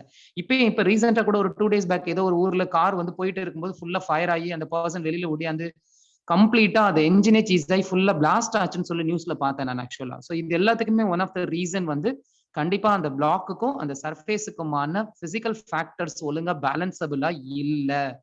ஓகேயா? சோ அதுதான் நம்ம இப்ப தெரிஞ்சுக்க போறோம். ஓகேயா? இப்ப நீங்க அதை ஜூம் பண்ணி பாத்தீங்கன்னா ரஃப் சர்ஃபேஸ்ல சின்ன சின்ன இது மாதிரி இருக்கும், சின்ன சின்ன ஒரு கல்லு மாதிரி. சோ இப்ப இந்த பிளாக் முன்னாடி வருது, ஆனா அதை முன்னாடி இறங்க விடாம இதை பின்னாடி யாரோ இழுக்கிறாங்க. ஓகேயா? What's the name of the force? அப்ப நீங்க ஜென்ரலா உள்ள வரணும். ஜென்ரல் ஃபோர்ஸை வச்சே நம்ம டிராவல் பண்ண முடியாது. இப்ப நீங்க ஒரு ஃபோர்ஸ் கொடுத்து ஒரு பிளாக்கை நகர்த்துறீங்க. What's the name of the force? It's called main force. ஓகேயா? It's called applied force. Name தெரிஞ்சுக்கணும், ஏன்னா டெக்ஸ்ட் புக்ல நிறைய கொடுக்குறாங்க.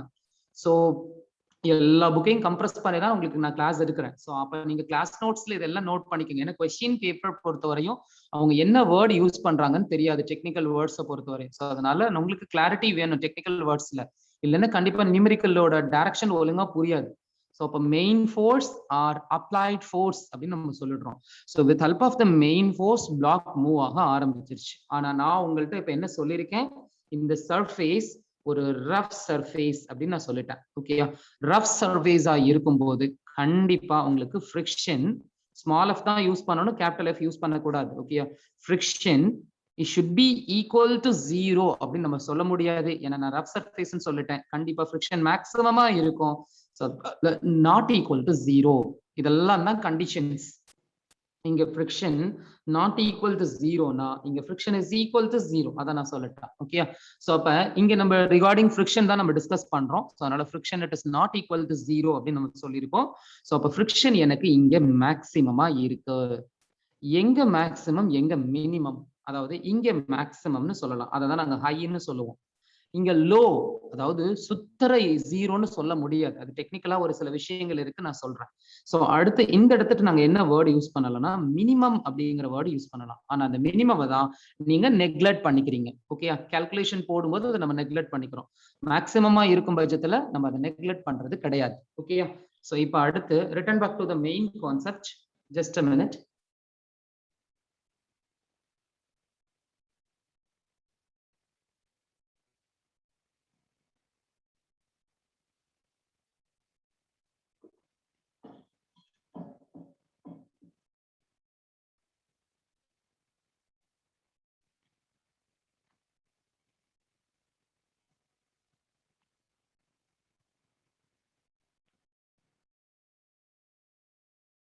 ஓகேமா? ஸோ இப்போ நம்ம ஒரு ஃபோர்ஸ் கொடுத்துட்டீங்க. ஸோ அதனால பிளாக் வந்து மூவ் ஆக ஆரம்பிச்சிருச்சு. ஓகேயா? மூவ் ஆகுது. ஃபர்ஸ்ட் இனிஷியலா இப்போ நான் உங்களுக்கு கிளாஸ் ரூமா இருந்தா இதுக்கு சில எக்ஸாம்பிள்ஸ் நான் காமிப்பேன் லைவாவே. இப்போ எப்படி காமிக்கிறதுன்னு தெரியல. For example here one box gap is there. ஓகேயா?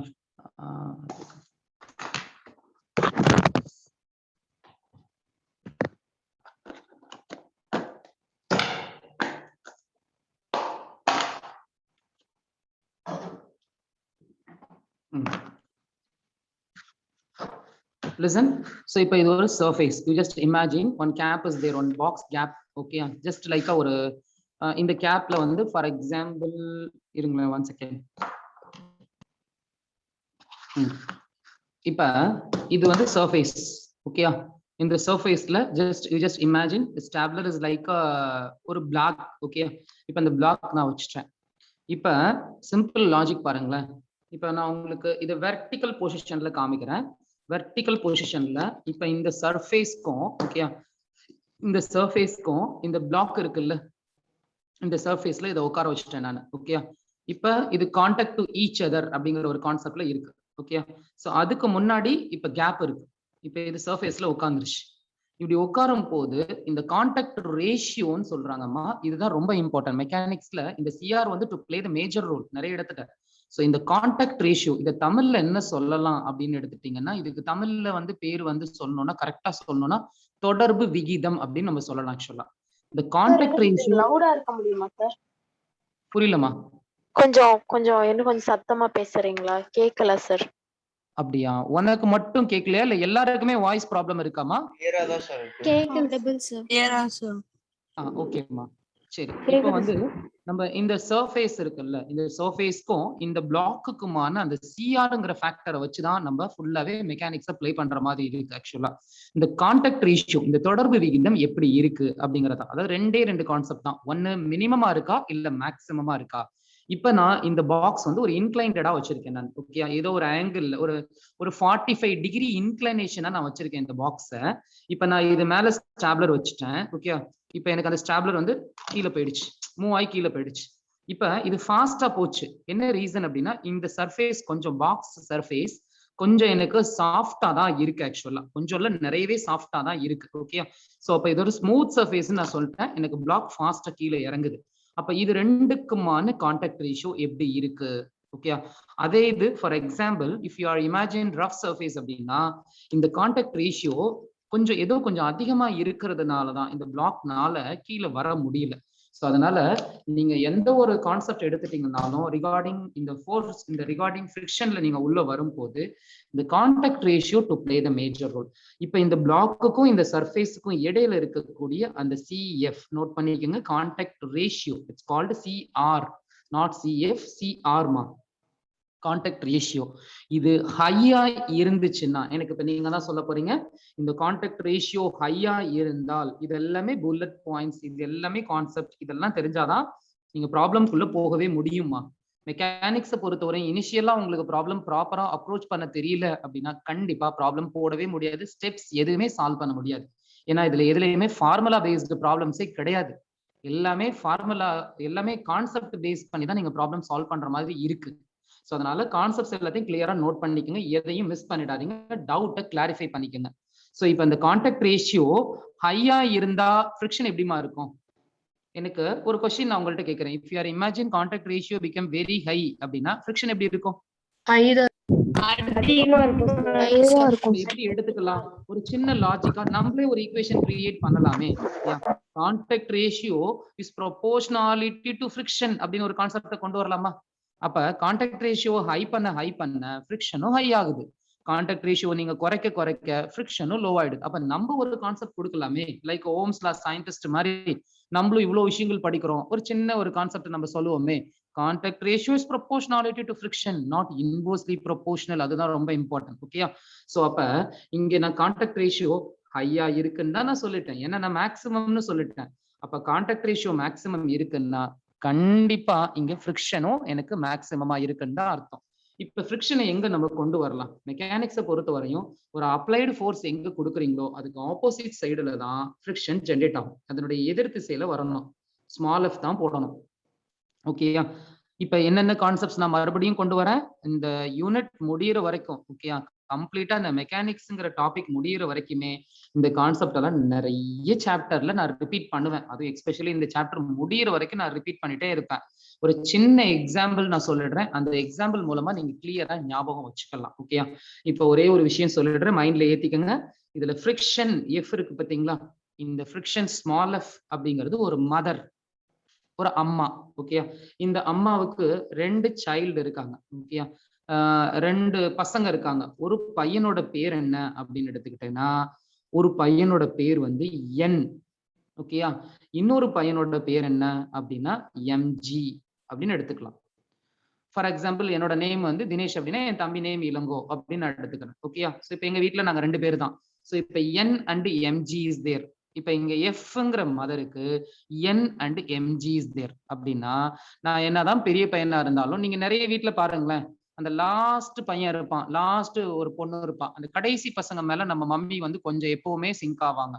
கொஞ்சம் எப்படி சொல்றது, ஒரு ஃப்ரீக்வன்சி மேட்ச்ன்னு சொல்றோம் தெரியுமா, அது கொஞ்சம் அதிகமாவே இருக்கும். ஸோ என்னை விட என் தம்பி மேல கொஞ்சம் ஒரு எப்படி சொல்றது, ஒரு சில ஃப்ரீக்வன்சி மேட்ச் வந்து கொஞ்சம் பெட்டராகவே எங்க மம்மி வந்து ஃபீல் பண்ணுவாங்க. ஸோ அது மாதிரி இப்ப நான் என் அப்படின்னா எம்ஜி வந்து என்னோட பிரதர். அப்ப என்னோட மம்மி வந்து ஃபீல் கம்ஃபர்டபுள் இன் எம்ஜி அப்படிங்கிற மாதிரி இங்கே யாரு கூட கம்ஃபர்டபுளா இருக்கு, அந்த ஃப்ரீக்வன்சி மேட்ச் டெக்னிக்கலா யாரு கூட அதிகமா இருக்குன்னு நம்ம எடுத்தாகணும். 2 ஃபேக்டருமே. அதுக்குன்னு நான் வந்து என்னோட எப்படி சொல்றது, எங்க அம்மாவுக்கு வந்து எப்படி சொல்றது சன் இல்லைனோ, இல்ல என்னோட தம்பி வந்து என்னோட மம்மிக்கு வந்து சன் இல்லைனோ சொல்ல முடியாது. 2 பேருமே இட்ஸ் கம்ஸ் அண்டர் மதர் தான். ஸோ அது மாதிரி இந்த எஃப்க்கு கீழே வர்றதுதான் 2 பேருமே. ஆனாலும் யாரோ ஒருத்தர் வந்து மம்மி கூட ரொம்ப சிங்க் ஆகுறாங்க. ஸோ இதெல்லாம் சொல்லும் போது உனக்கு விஷயங்கள் மைண்ட்ல நல்லா ஸ்டோர் ஆகி நீ நியூமெரிக்கல் போடும்போது ஈஸியா நீ போட ஆரம்பிச்சிடுற. ஸோ அதனாலதான் இந்த எக்ஸாம்பிள்ஸ் எல்லாம் நான் சொல்றேன். இப்ப இதுல யாரு கூட ரொம்ப சிங்க் ஆகுறாங்கன்னா டிக் பண்ணிக்கங்க, இந்த எண் கூட ரொம்ப டிக் ஆயிடுறாங்க. யாரு? இந்த மதர். ஸோ அதுக்கு நான் எம்ஜி இல்லைன்னு நான் சொல்ல முடியாது. பட் லிட்டில் பிட் அப்படிங்கிற ஒரு கான்செப்ட் தான் நான் இங்க உள்ள வரேன். ஸோ அப்ப நான் உங்களுக்கு ஒரு எக்ஸாம்பிள்ல இந்த கான்செப்டை எக்ஸ்பிளைன் பண்ணிடுறேன். அதை வச்சு நம்ம ஃபார்முலா க்ளோஸ் பண்ணிக்கலாம். இப்ப நான் ஒரு சர்ஃபேஸ் சொல்லிட்டேன். அந்த சர்ஃபேஸ் வந்து ஒரு ரஃப் சர்ஃபேஸ். ஓகேயாம்மா? இப்ப நம்ம ஒரு பிரீக், ஒரு செங்கல் எடுத்துக்கிறீங்க. ஓகேயா? இப்ப ஒரு பிரீக் எடுத்துட்டு இதுக்கு ஒரு ஃபோர்ஸ் நான் கொடுக்குறேன்.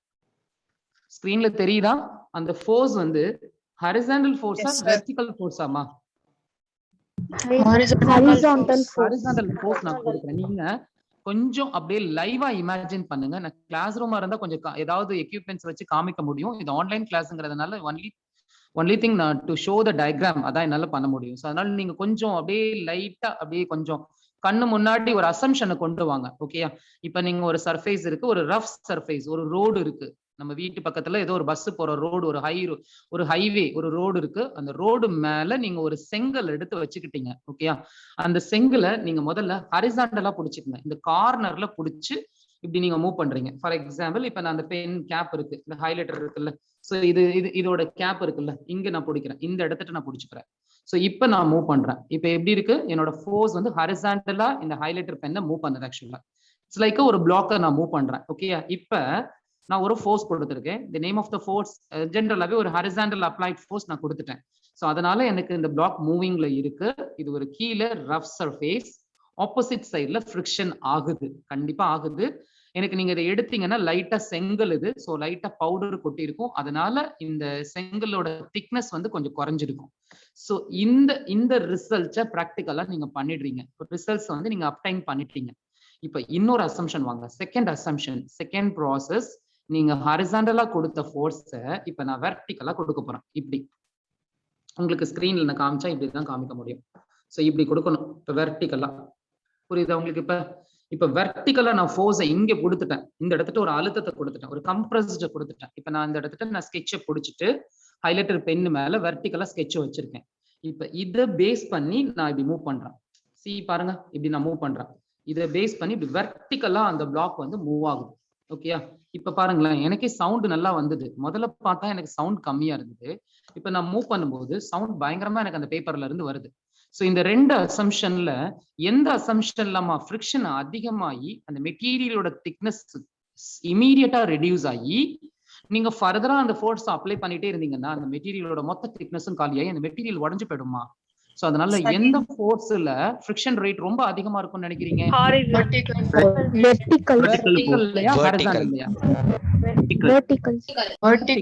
நீங்க நல்ல லைவா இமேஜின் பண்ணீங்கன்னா கண்டிப்பா உங்களுக்கு கரெக்டான கான்செப்ட்ஸ் வந்து மெக்கானிக்ஸ்ல கிடைச்சிடும். என்ன மெக்கானிக்ஸை பொறுத்தவரையும் live assumption to play the major role. Okay, அப்ப வெர்டிகலா நீங்க போகும்போது அந்த பிளாக்குக்கும் அந்த சர்ஃபேஸுக்குமான கான்டாக்ட் ரேஷியோவை அதை அதிகப்படுத்திடுது. ஸோ அதனால உங்களுக்கு ஃப்ரிக்ஷன் மேக்சிமமா போறதுனாலதான் அந்த மெட்டீரியலோட திக்னஸ் அப்படியே குறைஞ்சு நீங்க ரெண்டு ப்ராசஸும் நடந்ததுக்கு அப்புறம் அந்த செங்கலை எடுத்து பாருங்க, கீழே பவுடர் கொட்டி இருக்கும். ஓகேயா? திக்னஸ் ரெடியூஸ் ஆனதுனாலதான் அந்த பவுடர் அதிகமா வெளியில வந்திருக்கு. அது ஒரு சாலிட் மெட்டீரியல், அதுல இருந்து நீங்க கம்ப்ளீட்டா திக்னஸை காலி பண்ண முடியும் ஃப்ரிக்ஷனை இன்க்ரீஸ் பண்றது மூலமா. ஸோ அப்போ ஆட்டோமேட்டிக்கா உங்களுக்கு வெர்டிகலா ஒரு ஃபோர்ஸ் மூலமா அதிகமான ஃப்ரிக்ஷனை நீங்க அப்டைன் பண்றீங்க. அதுதானே அந்த ப்ராசஸ்ல நீங்க பண்றது. ஸோ அதே மாதிரிதான் இப்ப நாங்க எஃப் உள்ள வந்துருச்சுன்னா என் அண்ட் எம்ஜி ரெண்டு பேருமே உள்ள வந்துருவாங்க. இந்த மதரோட ரெண்டு சன்னுமே உள்ள வந்துடுவாங்க. ஒரு சன்னோட பேரு வந்து normal fours are external force அப்படின்னு சொல்றாங்க. ஓகேயா? இதேதான். Maybe if you are interested to join in engineering courses அப்படின்னா கண்டிப்பா இன்ஜினியரிங்ல நீங்க இதெல்லாமே ரிப்பீட் பண்ணுவீங்க. ஆனா இவ்வளோ டீட்டெயில்டா அங்க நடத்துறதுக்கு டைம் இருக்காது. காலேஜ்ல எல்லாம் ரொம்ப ஃபாஸ்டா முடிச்சுட்டு போயிடுவாங்க. ஸோ இந்த அளவுக்கு டீடைல்டு டிஸ்கிரிப்ஷன் உங்களுக்கு தெரியாததுனால அங்கேயும் போய் உங்களுக்கு மார்க்ஸ் குறையும். ஸோ அதனால மெக்கானிக்ஸை பொறுத்த வரையும் ரொம்ப இம்பார்ட்டன்டான ஒரு டாபிக் அது ஆக்சுவலா. பட் மெடிசன் ஸ்டூடெண்ட்ஸ்க்கு ஒன்லி என்ட்ரன்ஸ்க்கு மட்டும் நீங்க ப்ரிப்பேர் பண்ணா போதும், ஃபியூச்சர் ஸ்டடீஸ்ல அது வராது. பட் இன்ஜினியரிங் ஸ்டூடெண்ட்ஸ்க்கு இது ரிகார்டிங் நிறைய பேப்பர்ஸ் இருக்கு. ஸோ அதனால தரவா படிச்சுக்கோங்க. ஓகேயா? இப்ப இந்த இடத்துல small F and N and MG அப்படின்னு இருக்கு. இப்ப என்ன எப்படி கொடுத்துட்டீங்க? Normal fours are external force கொடுத்தாச்சு. அடுத்து கீழே கண்டிப்பா கீழேயும் இழுக்குது. அந்த கீழே இழுக்கக்கூடிய ஃபோர்ஸ்க்கு பேர் என்ன சொல்றோம் நம்ம? Gravity force. ஓகேயா? அந்த கிராவிட்டி ஃபோர்ஸை எப்பவுமே F is equal to MG அப்படிங்கிற ஒரு ரெப்ரசன்டேஷன்ல தான் நம்ம உள்ள கொண்டு வந்து ஆகணும். ஸோ அதனால எம்ஜி அப்படின்னு நம்ம எடுத்துக்கலாம். ஓகேயா? என் அண்ட் எம்ஜி உள்ள வந்துருச்சு. யாரு one of the main reason?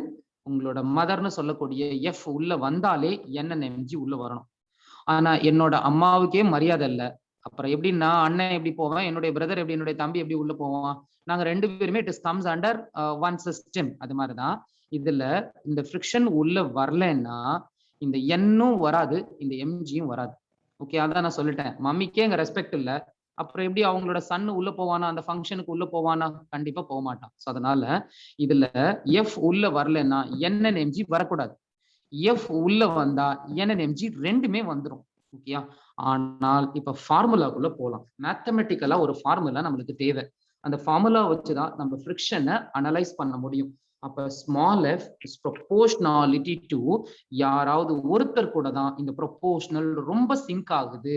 அந்த ஒருத்தர் யாருன்னா எம்ஜியை விட இது என்னதான் கீழே இழுத்தாலும் என்ன லைட்டா அந்த பிளாக்க அழுத்துச்சுன்னா ஹெவியா ஃப்ரிக்ஷன் ஜென்ரேட் ஆகும். அதுலதான் ஸ்பார்க் லைன் பயங்கரமா நெருப்பு பொறி அடிக்குது ட்ரெயின்ல எல்லாம் பாத்தீங்கன்னா. அதனால எண்ணுக்கு தான் இங்க அதிகமான இம்பார்ட்டன்ஸ் உள்ள வந்துருது. அதனாலதான் நம்ம text book F is proportionality to N அப்படின்னு எடுத்துட்டாங்க. ஒரு ப்ரொபோர்ஷனலை ரிமூவ் பண்ண ஒரு கான்ஸ்டன்ட்டை இன்ட்ரடியூஸ் பண்ணணும். ஓகே, அப்ப F is equal to mu into N. சம்பந்தமே இல்லாம டக்கு டக்குன்னு எழுதிட்டு போறதுல there is no use. ஓகேயா? இதுல மியூவை பத்தி நான் கண்டிப்பா இதுல டிஸ்கஸ் பண்ணி ஆகணும். ஏன்னா எல்லா நியூமெரிக்கல்லையுமே இந்த மியூவை வச்சுதான் நம்ம ஒரு ஹிண்டை எடுக்கணும். இந்த மியூவுக்கு பேரு நோட் பண்ணிக்கோங்க, ஃப்ரிக்ஷன் கோஎஃபிஷியன்ட் அப்படின்னு சொல்றாங்கம்மா. ஃப்ரிக்ஷன் கோஎஃபிஷியன்ட் அப்படின்னு நம்ம சொல்றாங்க. அது என்ன சார் மியூ? ஃப்ரிக்ஷன் கோஎஃபிஷியன்ட்னா என்ன? அது ரிகார்டிங் ஏதாவது ஒரு எக்ஸாம்பிள் நீங்க சொல்ல முடியுமா? கிளியரா நம்ம சொல்லலாம். சிம்பிள். நான் ஒரே ஒரு விஷயம் சொல்லிடுறேன். அதை வச்சு நீங்க புரிஞ்சுக்குங்க. இன்னைக்கு கோல்டு வந்து ஒரிஜினல் கோல்டான்னு கண்டுபிடிக்கிறதுக்கு இன்னைக்கு எவ்வளவோ டெக்னாலஜி வந்துருச்சு. நீங்க கோல்டு ஷாப் எல்லாம் போனீங்கன்னா வித்தின் செகண்ட்ல அதை சொல்லிடுறாங்க என்னன்னு. ஆனா கொஞ்ச நாளைக்கு முன்னாடி எல்லாம் நீங்க போய் பாத்தீங்கன்னா அந்த கோல்டு எடுத்து ஒரு கல்லுல எடுத்து உராசி பார்த்துட்டு தான் இது தங்கமா இல்லையானே சொல்லுவாங்க. ஓகேயா? நிறைய கவரிங் செயின்லாம் இன்னைக்கு மால் பிராக்டிஸ்ல இருக்கு. அதெல்லாம் கண்டுபிடிக்கிறதுக்கு அந்த டெக்னாலஜியை யூஸ் பண்ணிக்கிறாங்க. இன்னைக்கெல்லாம் பாத்தீங்கன்னா வித்தின் செகண்ட்ல நம்ம ஃபைண்ட் பண்ண முடியும். ஆனா இதுவே நீங்க ஓல்டன் டேஸ் பாத்தீங்கன்னா ஒரு கல் எடுத்து அந்த கோல்டை நீங்க உராசி தான் அது கண்டுபிடிக்கிறாங்க. ஓகேயா? இப்ப நான் ஒரு ரஃப் சர்ஃபேஸ், அந்த கல்லு வந்து ஒரு ரஃப் சர்ஃபேஸ் தான் நீங்க இமேஜின் பண்ணுங்கம்மா. அந்த ரஃப் சர்ஃபேஸ் இப்ப நான் உங்கள்ட்ட 3 மெட்டீரியல் கொடுக்குறேன். என்னென்ன மெட்டீரியல் அப்படின்னா, ஒன்னு கோல்டு தங்கம் எடுத்துக்கிறீங்க, இன்னொன்னு வந்து சில்வர். என்னம்மா? சார் இந்த மியூ கொஞ்சம் சொல்லுங்க சார். மியூ பத்தியா? அதுதான், அதை பத்தி தான் நான் பேசிக்கிட்டு இருக்கேன். மியூ அப்படிங்கிறது ஃபிரிக்ஷன் கோஎஃபிஷியன்ட். அதை பத்தின எக்ஸ்பிளனேஷன் தான் நான் இப்ப கொடுத்துட்டு இருக்கேன் ஆக்சுவலா. இப்ப நீங்க ஒரு கல் எடுத்துக்கிறீங்க, அந்த கல் வந்து நல்ல ஒரு சர்ஃபேஸ், ரஃப் சர்ஃபேஸா இருக்கக்கூடிய ஒரு ஸ்டோன் எடுத்துக்கிட்டீங்க. இப்ப you have a 3 type of material is there, okay, like a gold, silver and steel. தங்கம், வெள்ளி, இரும்பு, இது மூணே எடுத்துக்கிறீங்க. ஒரே ஈக்குவல் அமௌண்ட் ஆஃப் ஃபோர்ஸ் தான் நீங்க கொடுக்க போறீங்க. இது மூணுக்குமே ஒரே சமமான விசைன்னு சொல்லக்கூடிய ஃபோர்ஸை நீங்க கொடுக்குறீங்க. ஈக்குவல் ஃபோர்ஸ் கொடுத்து அந்த 3 மெட்டீரியலையும் ஒரு ரஃப் சர்ஃபேஸ்ல நீங்க மூவ் பண்றீங்க. இப்ப நீங்க மூவ் பண்ணும்போது அந்த ரஃப் சர்ஃபேஸ்ல ஒரு ஃப்ரிக்ஷன் வேல்யூ ஜெனரேட் ஆகுது. அந்த வேல்யூனாலதான் அந்த மெட்டீரியலோட திக்னஸ் குறைஞ்சு நீங்க அந்த கல்லுல கோல்டு வந்து அப்படியே அந்த கோல்டு பவுடர் வந்து ஒட்டி இருக்கிறத நீங்க பார்க்க முடியும். ஓகேயா? இதுல என்னோட கொஸ்டின் என்னன்னா சிம்பிள். கோல்டு, சில்வர், ஸ்டீல் இது மூணும் ஒரே மாதிரியான அந்த ஃப்ரிக்ஷன் ரேட்டை அந்த ஸ்டோன் மேல அது கிரியேட் பண்ணுமா அப்படிங்கறதா என்னோட கொஸ்டின். ஆனா இது மூணுக்கும் நீங்க ஒரே ஃபோர்ஸ் தான் கொடுக்குறீங்க. ஆனா ஃபோர்ஸ் ஒன்னா இருந்தாலும் அதுக்கு கிரியேட் பண்ணக்கூடிய ஃப்ரிக்ஷன் ரேட் இந்த ஸ்டோன் ஒன்னா இருக்குமா இருக்காதா? இருக்காது சார். இருக்குமா? different. கண்டிப்பா இருக்காது. இதுக்கு என்ன காரணம்னா நீங்க மெட்டீரியலோட கெப்பாசிட்டி எப்படி இருக்கு, மேனுஃபேக்சரிங் ஆஃப் மெட்டீரியல் எப்படி இருக்கு. தங்கத்தினுடைய தன்மை வெள்ளியில இருக்கிறது கிடையாது. ஓகேயா? the character of steel வந்து அப்படியே உங்களுக்கு சில்வர்ல ரிஃப்ளெக்ட் ஆகிறது கிடையாது. the characteristics of gold வந்து டைமண்ட்ல ரிஃப்ளெக்ட் ஆகிறது கிடையாது. அது நீங்க கெமிஸ்ட்ரியில படிக்கிறீங்க. ஒவ்வொரு மெட்டீரியலுக்கும் அதனுடைய மாலிகூல்ஸ் எப்படி இருக்கு, அதோட பாண்டிங் சிஸ்டம்ஸ் எப்படி இருக்குங்கிறத பத்தி நீங்க மெட்டீரியலோட கேரக்டர் பத்தி நீங்க டீப்பா படிக்க ஆரம்பிச்சிடுறீங்க. சோ அது மாதிரிதான் ஒவ்வொரு மெட்டீரியலுக்குன்னு உரிய அந்த சர்ஃபேஸ்னு சொல்லலாம் ஆக்சுவலா. இப்ப எப்படி சொல்லலாம், ஒரு சிமெண்ட் சர்ஃபேஸ்ல வரக்கூடிய ஃப்ரிக்ஷன் மாதிரி எப்படி சொல்றது, தார் ரோடு இருக்குல்ல, நம்ம கார் போகக்கூடிய தார் ரோட்ல வர்றது கிடையாது. அப்ப அந்த சர்ஃபேஸினுடைய தன்மை அப்படின்னு ஒண்ணு இருக்கு. அதை பொறுத்து தான் அந்த ஃப்ரிக்ஷன் ரேட் ஜென்ரேட் ஆகுது. சோ அதாவது கேரக்டரிஸ்டிக்ஸ் ஆஃப் த சர்ஃபேஸ் அப்படின்னு நம்ம சொல்லலாம். அதை தான் நாங்க டெக்னிக்கலா coefficient of the surface system அப்படின்னு சொல்றாங்க ஆக்சுவலா உங்க டெக்ஸ்ட் புக்ல. இப்ப புரியும்னு நினைக்கிறேன். சோ அது வந்து ஒவ்வொரு சர்ஃபேஸ்க்கும் மாறுது அந்த வேல்யூவை. இப்ப ஃபார் எக்ஸாம்பிள் வந்து சிமெண்ட் சர்ஃபேஸ்க்கு ஒரு கோஎஃபிஷியன்ட் ஃபேக்டர் இருக்கலாம். ஓகேயா? அது என்னன்னு எனக்கு தெரியாது. பட் ப்ராப்ளம்ல அவங்க ரஃபா கொடுக்குறாங்க, மியூ இஸ் ஈக்குவல் டு அப்படின்னு ஏதோ ஒரு வேல்யூ கொடுக்குறாங்க. இன்னொரு சர்ஃபேஸ்க்கு ஏதோ ஒரு வேல்யூ. ஆனா உங்க சிலபஸ்ல எந்த சர்ஃபேஸ்க்கு எவ்வளவு ஃப்ரிக்ஷன் ரேட் இருக்கணும், எவ்வளவு கோஎஃபிஷியன்ட் இருக்கணும் அப்படிங்கிற மாதிரியான பியூர் டெக்னிக்கலா ரொம்ப டீப்பாலாம் போகல. அதெல்லாம் நீங்க இன்ஜினியரிங் படிச்சீங்கன்னா செகண்ட் அண்ட் தேர்ட் இயர்ல உள்ள சப்ஜெக்ட்ஸை பத்தி நீங்க தெரிஞ்சுக்கலாம். அதுலயும் எஸ்பெஷலி நீங்க ஆர்கிடெக்ட், டிஆர்க்கு, சிவில் இதெல்லாம் படிச்சீங்கன்னா நீங்க அதுல ரொம்ப டீப்பா கொண்டு போயிடுவாங்க. ஓகே? சோ இப்போதைக்கு நம்ம சிலபஸ் வந்து மேலோட்டமா உள்ளதுதான். சோ அதை மட்டும் நம்ம உங்களுக்கு எடுக்கிறேன். ஏன்னா ரொம்ப டீப்பா போனீங்கன்னா நீங்க ஓவரா திங்க் பண்ணுவீங்க. அப்புறம் நீங்க அந்த ஒரு கன்ஃபியூஷனே உங்களுக்கு ப்ராப்ளம் வந்து சால்வ் பண்றதுல மிஸ்டேக்கா வந்துருது. அதனால நம்ம பவுண்டரி என்ன இருக்கோ அதுக்குள்ளேயே நான் உங்களுக்கு எக்ஸ்பிளனேஷன்ஸ் கொடுத்துடுறேன். ஓகே? சோ இப்போ மியூ பத்தி உங்களுக்கு தெரிஞ்சிருக்கும். மியூங்கிறது ஃப்ரிக்ஷன் கோஎஃபிஷியன்ட். அப்ப F is equal to mu into n அப்படிங்கிற ஒரு ஃபார்முலாவில் நம்ம க்ளோஸ் பண்ணிடுறோம். ஆனா ஜென்ரலா நோட் பண்ணிக்கோங்க, ஃப்ரிக்ஷன்ல 2 டைப்ஸ் வந்து நம்ம டிஸ்கஸ் பண்ணணும் நம்ம சிலபஸ்ல. ஒன்னு வந்து FS ஒன்னு, இன்னொன்னு வந்து FK-மா. என்ன ப்ராப்ளம்மா? Any technical problem? ஃப்ரிக்ஷன் கோஎஃபிஷியன்ட்க்கு இன்னொரு நேம் சொன்னீங்களே சார். ஃப்ரிக்ஷன் கோஎஃபிஷியன்ட்டா? ஒரே நேம் தானே சொன்னேன். Friction mu is called frictional கோஎஃபிஷியன்ட்னு சொன்னேன். அதானே சொன்னேன். Yes, sir. சார் இன்னொன்னு புரியலமா? இன் சிம்பிள் வேர்ட்ஸ் இன்னொன்னு சொன்னீங்க சார், அத கேட்டேன். சிம்பிள் வேர்ட்ஸ் என்ன சொன்னேன்? நான் எக்ஸாம்பிள் டக்குன்னு ஒரு ஃப்ளோல போயிட்டே இருப்பேன். திரும்ப மறுபடியும் ரொம்ப பின்னாடி போனீங்கன்னா நான் மறந்துடுவேன். என்ன சொன்னேன்டாமா? வேற என்னடாமா சொன்னேன்? சிம்பிள் வேர்ட் என்ன சொன்னேன் நானு? ஃப்ரிக்ஷன் கெப்பாசிட்டி சொன்னீங்களா சார்? ஆமாமா. அது சொல்லலாமா? Simple word. அதாவது ஃப்ரிக்ஷனுடைய கெப்பாசிட்டியை டிசைட் பண்றது ஃப்ரிக்ஷன் கோஎஃபிஷியன்ட் ஃபேக்டர். சோ அதனால கெப்பாசிட்டி ஃபேக்டர்னு கூட சொல்லலாம் அத நீங்க. ஜெனரலா சொன்னா ஃப்ரிக்ஷன் கெப்பாசிட்டி ஃபேக்டர்னு கூட நீங்க அத சொல்லலாம். ஓகேயா? Very good. இப்போ thank நம்ம இந்த ஓகேமா. இந்த எஃப்எஸ் எஃப்கே பத்தி நம்ம சொல்லிடணும். எஃப்எஸ் அப்படின்னா நோட் பண்ணிக்கோங்க, ஸ்டாட்டிக் ஃப்ரிக்ஷன். அதுக்கு அடுத்து எஃப்கே அப்படிங்கிறது kinetic friction R dynamic friction. ரெண்டு நேம் இருக்கு அதுக்கு ஆக்சுவலா. ப்ராப்ளம்ல பாத்தீங்கன்னா ஜெனரலா ஜெஇ பேப்பர்ல டைனமிக் ஃப்ரிக்ஷன் அப்படிங்கிற வேர்ட் யூஸ் பண்றாங்க. ஓகே. சோ இப்ப இதுல எதுடாமா பெரிய ஹெட்டேக் கிரியேட் பண்ணணும்னு நினைக்கிறீங்க? எஃப்எஸ் ப்ராப்ளமா எஃப்கே ரொம்ப ப்ராப்ளமா? சார் ரெண்டுமே ப்ராப்ளம் தான் சார். பட் இருந்தாலும் ரொம்ப ப்ராப்ளம் ஒன்னு இருக்குல்ல. அதாவது எஃப்கே வந்து ரொம்ப பெரிய ப்ராப்ளமா. என்ன ரீசன் அப்படின்னா ஒரு ஃபேன் வந்து யூசுவலா ரொட்டேட்டிங் டிவைஸ்னு நம்ம சொல்றோம். அது ஆக்சுவலா அதுல ஃப்ரிக்ஷன் அக்கர் ஆச்சுன்னா அடுத்த செகண்ட்ல காப்பர்ல டெம்பரேச்சர் அதிகமாகி current flow through the copper coil short circuit ஆகி மேக்னெட்டிக் ஃபீல்டு ரேட் குறைஞ்சிடும். ஸோ இமீடியட்டா காப்பர் லாஸ் I²R லாஸ் அதிகமாகி டெம்பரேச்சர் ஹை பண்ணி காப்பர் ஒயர் மெல்ட் ஆகி கம்ப்ளீட்டா ஷார்ட் ஆயிடும். ஃபேன் பிடிச்சி எரிய ஆரம்பிச்சிடும். இதுதான் டெக்னிக்கலா அந்த ஃபேன்ல நடக்கிற பிரச்சனை. ஆனா இவ்வளவு பிரச்சனைக்கு ஒரு மூல காரணம் யாருன்னா அது ஒரு ஸ்டாட்டிக் மிஷினா டைனமிக் மிஷினா அப்படின்னா அது ஒரு டைனமிக் மிஷின். அதுதான் ஒரு மூல காரணம்னு சொல்லலாம். இப்ப அதுவே ஒரு ஸ்டாட்டிக் ஃப்ரிக்ஷன் எங்க சார் அக்கர் ஆகும் அப்படின்னா சார் அதுவே ஸ்டாட்டிக், அதுல எங்க சார் ஃப்ரிக்ஷன் வரும் அப்படின்னா கண்டிப்பாமா. ஆனா அது ஒரு பெரிய தலைவலி கிடையாது. It will take maximum number of இயர்ஸ்னு சொல்லலாம். நான் இன்னைக்கு நடக்கிற பிரச்சனையை பாக்குறதா இல்ல 50 வருஷத்துக்கு அப்புறம் நடக்கக்கூடிய பிரச்சனையை நான் பாக்குறதா? ஓகேயா? அதுக்கு இம்பார்ட்டன்ஸ் கிடையாது. அது இன்னும் 50 இயர்ஸ் இஸ் தேர். நான் நாளைக்கு இருக்கேன்னானே எனக்கு தெரியல. Okay, that is the human life. ஓகேயா? சோ அப்படிங்கிறப்ப இன்னும் 50 வருஷத்துக்கு என்ன பிரச்சனைங்கிறது எனக்கு என்ன தெரியுமா? So we cannot able to predict the entire life, okay, entire human life. So அதனால இன்னைக்கு ட்ரெண்ட் இன்னைக்கு இஷ்யூல மேஜரா யார் வர்றா அப்படின்னு பார்த்தா எஃப்கே வந்து டு பிளே த மேஜர் ரோல்மா. எஃப்எஸ்க்கு ஒரு சின்ன உதாரணம் சொல்லணும்னா உங்க வீட்டுல பீரோ யூஸ் பண்றீங்கன்னு வச்சுக்கோங்களேன். ஸ்டீல் பீரோ யூஸ் பண்ணீங்கன்னா அது ஸ்டார்டிங்ல நீங்க நியூவா வச்சிருப்பீங்க, ஒன்னும் ப்ராப்ளம் இருக்காது. கொஞ்சம் நாள் ஆக ஆக பாத்தீங்கன்னா கீழே நீங்க தண்ணி யூஸ் பண்றதுனாலயோ இல்ல அதர் டெக்னிக்கல் ப்ராப்ளம் பாத்தீங்கன்னா நீங்க ஓவர்லோடு கொடுக்க ஆரம்பிச்சிட்டீங்கன்னா பீரோ அழுத்த ஆரம்பிச்சிடும். நிறைய வெயிட் தூக்கி நீங்க மேல வைக்க ஆரம்பிச்சிட்டீங்க. ஒரு பீரோலோட வெயிட் வந்து நீங்க மினிமம் கொடுக்கலாம். ஹெவி வெயிட் இந்த ஸ்லாப் அதிகமா கொடுக்க ஆரம்பிச்சிட்டீங்கன்னா அது அப்படியே அழுத்த ஆரம்பிக்கும். அந்த கம்ப்ரஸ்டு ஃபோர்ஸ் என்ன பண்ணும், அந்த மெட்டீரியல்ல இருக்கக்கூடிய அந்த டென்ஷன் ஃபோர்ஸை டிஸ்ட்ராக்ட் பண்ண ஆரம்பிச்சிடும் ஆட்டோமேட்டிக்கா. அப்ப ஆட்டோமேட்டிக்கா உங்களுக்கு அதை அழுத்துறதுனால ஓவரா அழுத்துச்சுன்னா அது ஸ்டீல் ஓரளவு தான் கெப்பாசிட்டி தாங்கும். அது தகடு மாதிரி தான் வச்சிருப்பாங்க, லைக் பிளேட் மாதிரி தான் இருக்கும். அது நசுங்கும் போது அது அப்படியே உடைய ஆரம்பிச்சிடும். ஸோ ஆட்டோமேட்டிக்கா அந்த பொசிஷன் ஆஃப் த பீரோ 90 டிகிரில இருக்குன்னு அப்படி கொஞ்சம் கொஞ்சமா சாய ஆரம்பிச்சிடும். ஸோ இதுவே ஒரு ப்ராப்ளம் தானே. பீரோ கீழே விழுகிறது ஒரு ப்ராப்ளம் தான். ஆனா அது உடனேவா கீழே விழ போகுது? It will take maximum number of years. So அதனால எஃப்எஸ் பொறுத்தவரை ஒரு பெரிய ப்ராப்ளம் கிடையாது. அது இம்பார்ட்டன்ஸும் கொடுக்கறது கிடையாது. அது ஒரு நெக்லெக்டிங்னு கூட சொல்லிக்கலாம் சம்டைம்ஸ். ஓகே. ஆனா இதுல நம்ம இந்த எஃப்கே தான் ரொம்ப இம்பார்ட்டன்டா நம்ம பார்த்தாகணுமா. ஸோ அதனால FK is equal to mu K kinetic சர்ஃபேஸோட சாரி ஓகேயா உங்களோட ரஃப் சர்ஃபேஸ்ல கைனடிக் பார்ட் ஆஃப் கோஎஃபிஷியன்ட்டா அதை எடுத்துக்கணும். மியூ கே இன்டு என் அப்படிங்கிற ஒரு ஃபார்முலால நீங்க நியூமெரிக்கல்ஸ் போட ஆரம்பிச்சிடலாம். ஓகேம்மா. ஸோ இவ்வளோ விஷயங்கள் நீங்க ஃப்ரிக்ஷன் ரிகார்டிங் தரவா இருக்கணும். ஏன்னா ஃப்ரிக்ஷன் வந்து எக்கச்சக்கமான ப்ராப்ளம்ஸோட மாடல்ஸ் வந்து ஃப்ரிக்ஷனுக்குள்ள கவர் ஆயிடுது.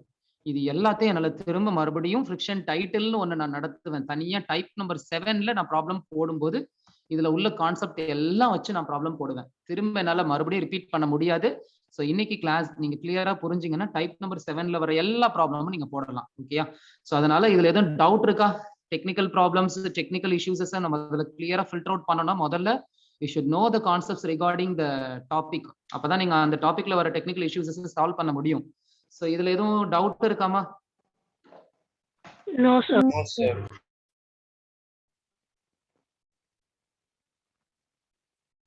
No, sir.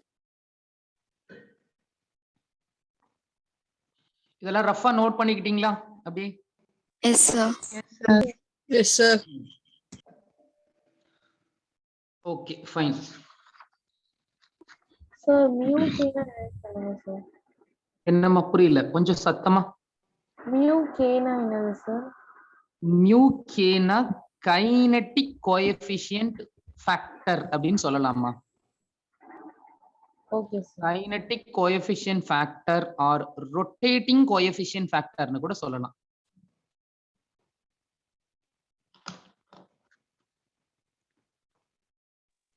வேற டவுட்ஸ் இருக்காமா? No, sir. Okay fine. No, sir. Next topic வாங்கம்மா. Next topic tension.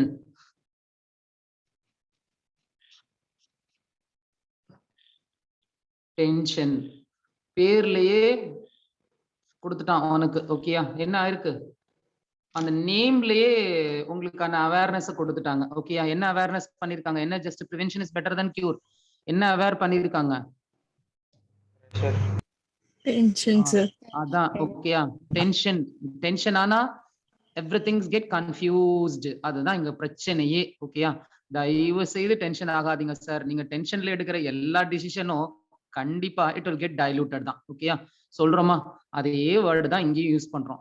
Technical ப்ராப்ளம்ஸ்ல, technical அது எஸ்பெஷலி மெக்கானிக்கல் சிஸ்டம்ல ஒழுங்கா டென்ஷன் நீ பேலன்ஸ் பண்ண தெரியல, டென்ஷன் ஃபோர்ஸ உனக்கு பேலன்ஸ் பண்ண தெரியல, உனக்கு டென்ஷன் தான். ஓகேயா, சோ கண்டிப்பா இந்த டென்ஷன் ஃபோர்ஸ் வந்து will dilute the entire system. இதை பத்தி நீங்க கிளியரா தெரிஞ்சுக்கணும். ஸோ ஃபர்ஸ்ட் டென்ஷன் ஃபோர்ஸ்னா என்ன சார்? நியூமெரிக்கல்ஸ் போடும்போது இந்த டென்ஷன் ஃபோர்ஸை வச்சுதான் நிறைய நியூமெரிக்கல்ஸை கன்ஃபியூஸ் பண்றாங்க. ப்ராப்ளமா போட முடியாத மாதிரி ஸ்டூடெண்ட்ஸை ட்விஸ்ட் பண்ணி விட்டுறாங்க. அதுவும் ஜேஇ பசங்க செம்மே போட முடியாத மாதிரி பண்ணி விட்டுடுறான். ஸோ அதனால இதுல எல்லாத்துலயுமே ஒரு கிளாரிட்டி இருந்ததுன்னா நீட்டா அவன் கொடுக்குற ட்விஸ்ட் நீ கரெக்டா வெளியில எடுத்து விட்டுட்டேன்னா ஈஸியா நீ சால்வ் பண்ணிடலாம். அப்ப இந்த டென்ஷன் ஃபோர்ஸ் எப்படி கிரியேட் ஆகும், அதுக்கு சில டேர்ம்ஸ் அண்ட் கண்டிஷன்ஸ் இருக்கு. என்னென்ன நான் எக்ஸ்பிளைன் பண்றேன், நோட் பண்ணிக்கோங்க. ஃபர்ஸ்ட் எடுத்தோன்னே ஒரு சர்ஃபேஸை நம்ம இமேஜின் பண்றோம். ஓகேயா, இப்ப நீங்க அப்படியே லைவ் இமேஜினேஷன் கொண்டு வாங்க. இப்ப நம்ம எதுனா ஒரு கேம் நீங்க கூட விளையாடுவீங்க, எல்லாரும் மேபி விளையாண்டு இருக்கலாம் ஸ்கூல்ஸ்ல எல்லாம் கூட, இந்த டீச்சர்ஸ் வர்சஸ் ஸ்டூடெண்ட்ஸ். அது என்ன நேம்லாம் எனக்கு தெரியாது, தமிழ்ல வேணா சொல்றேன். கயிறு இழுக்கும் போட்டி அப்படின்னு சொல்லுவாங்க ஆக்சுவலா. ஓகேயா,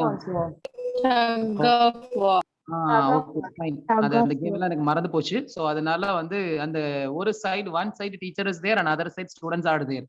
இப்ப இந்த சின்ன மெக்கானிசம் தான் நீங்க நம்ம சின்ன பிள்ளைல எல்லாம் விளையாடுவோம். ஓகேயா, எல்லாமே இந்த சயின்ஸ் ஆஃப் ஸ்டூபிட்னு ஒரு ப்ரோக்ராம் போடுவோம் டிவில, நீங்க பாருங்க. ஓகேயா, சோ அதுல பாத்தீங்கன்னா ஒவ்வொன்றிலயும் ஒரு சின்ன சின்ன டெக்னிக்கல் ஈவென்ட்ஸ் இருக்கு. ஓகேயா, ஒரு சின்ன கான்செப்ட் தான், டக்குன்னு மாறிச்சுன்னா எல்லாமே மாறி போயிடும். நம்ம சின்ன பிள்ளைல எல்லாம் பாருங்களேன், நாங்க இப்ப எங்க திருச்சியில எல்லாம் எங்களோட நேட்டிவ்ல எல்லாம் பாத்தீங்கன்னா இன்னைக்கும் இட்ஸ் லைக் ஒரு ஸ்வீட் மெமோரிஸ். லைக் ஸ்கூல் டேஸ்ல பாத்தீங்கன்னா கிரவுண்ட்ல எல்லாம் போவோம். அப்புறம் ரொம்ப சின்ன பிள்ளையா இருக்கும் போதெல்லாம் அந்த ட்ரெயின் கேம் எல்லாம் விளையாடுவோம். ஒருத்தர் ஷர்ட் பிடிச்சிக்கிட்டு, ஓகேயா, இன்ஜின் இருக்கு, பின்னாடி ஒருத்தர் போறது. இதுல என்னன்னா நீங்க அது மாதிரி லைவ் அப்படி கொண்டு வாங்களேன். அதுக்குன்னு உங்களை விளையாடலாம் சொல்லல. Like that one concept is there. அதை எக்ஸ்பிளைன் பண்றதுக்கு சில எக்ஸாம்பிள்ஸ் நான் லைவா கொடுக்குறேன், வேற ஒண்ணும் இல்ல. நீங்க அந்த மாதிரி மேபி ஒரு ஸ்கூல்ஸ்ல வந்து அந்த மாதிரி ட்ரெயின் கேம் விளையாண்டுருக்கீங்கன்னா ஒருத்தரோட ஷர்ட்டோட எண்டை பிடிச்சிட்டு தான் நீங்க இன்னொருத்தர் லாக் ஆயிக்கிறீங்க, ஜஸ்ட் லைக் தட். ஓகே, இப்ப ட்ரெயினும் அதே மாதிரி தான், அந்த கம்பார்ட்மெண்ட்ஸும் அது மாதிரி தான் கனெக்ட் ஆயிடுக்கு ஆக்சுவலா. ஓகே, நீங்க சிம்பிளா ஃபோர்ஸ் கொடுக்குறீங்க, அங்க பல்க் லெவல் ஃபோர்ஸ் இருக்கு, அவ்வளவுதான். இதுல இப்ப எனக்கு நீங்க சில டிஃபரன்ஸ் நீங்க காமிக்கணும். எனக்கு இதுல நீங்க டெக்னிக்கல் டிஃபரன்ஸ் என்ன இருக்குன்னு கொஞ்சம் சொல்ல முடியுமான்னு பாருங்க. இப்ப நம்ம சின்ன பிள்ளைல விளையாடுற ஒரு ட்ரெயின் கேம் எடுத்துக்கலாம். இப்ப அதே லைவா ஒரு ட்ரெயின் எடுத்துக்கலாம். நீங்க ரெண்டையும் கம்பேர் பண்ணுங்களேன். இந்த ரெண்டுக்கும் மேஜரான டிஃபரன்ஸ் என்ன சொல்ல முடியுமா? இப்ப நம்ம ட்ரெயினை மூவ் பண்றது என்ஜின் இருக்கு. ஓகேயா, அந்த என்ஜின்ல வரக்கூடிய என்ஜின் ஃபோர்ஸ் மூலமா அது எய்தர் எலக்ட்ரிக்கல் என்ஜின் ஃபோர்ஸா இருக்கலாம் ஆர் மெக்கானிக்கல் என்ஜின் ஃபோர்ஸா இருக்கலாம். ஓகேயா, மேபி நீங்க சிங்க்ரோனஸ் ஜெனரேட்டர் யூஸ் பண்ணீங்க அப்படின்னா எலக்ட்ரிக்கல் என்ஜின் ஃபோர்ஸை நீங்க ப்ரொவைட் பண்ண ஆரம்பிச்சிடலாம். ஓகேயா, நிலக்கரி யூஸ் பண்ணி நீங்க மெக்கானிக்கல் என்ஜின் சிஸ்டம்ல இருந்து கூட நீங்க ஃபயர் பண்ணி எனர்ஜி எடுத்து அதை யூட்டிலைஸ் பண்ணலாம். எலக்ட்ரிக்கல் ஸ்டீமர் வச்சு நீங்க அதுல இருந்து கூட எனர்ஜி எடுத்து நீங்க லைன்ல கொடுத்து எலக்ட்ரிக்கல் பவர் லைன் மூலமா நீங்க ட்ரெயினை மூவ் பண்ணிக்கலாம். அது பிரச்சனை கிடையாது. இப்ப நான் சொல்றது சிம்பிள் எக்ஸாம்பிள்ஸ்லயே போலாம் நம்ம. ஓகேயா, இப்ப அந்த லைவ் ட்ரெயினுக்கும் நீங்க விளையாடுறீங்கல்லம்மா ட்ரெயின் கேம், இது ரெண்டுக்கும் என்னம்மா? இப்ப லைவ் ட்ரெயின்ல என்ஜினை நான் எடுத்துட்டேன்னா ட்ரெயின் மூவ் ஆகாது. ஆனா நீங்க விளையாடுற கேம்ல அந்த ஃபர்ஸ்ட் பர்சன் ஒருத்தன் போறான்ல, அவன் வெளியில வந்தாலும் அந்த சிஸ்டம் மூவ் ஆகி போகுது. அப்ப இது ரெண்டுக்கும் என்னடாமா மேஜர் டிஃபரன்ஸ் இருக்கும்னு நினைக்கிறீங்க?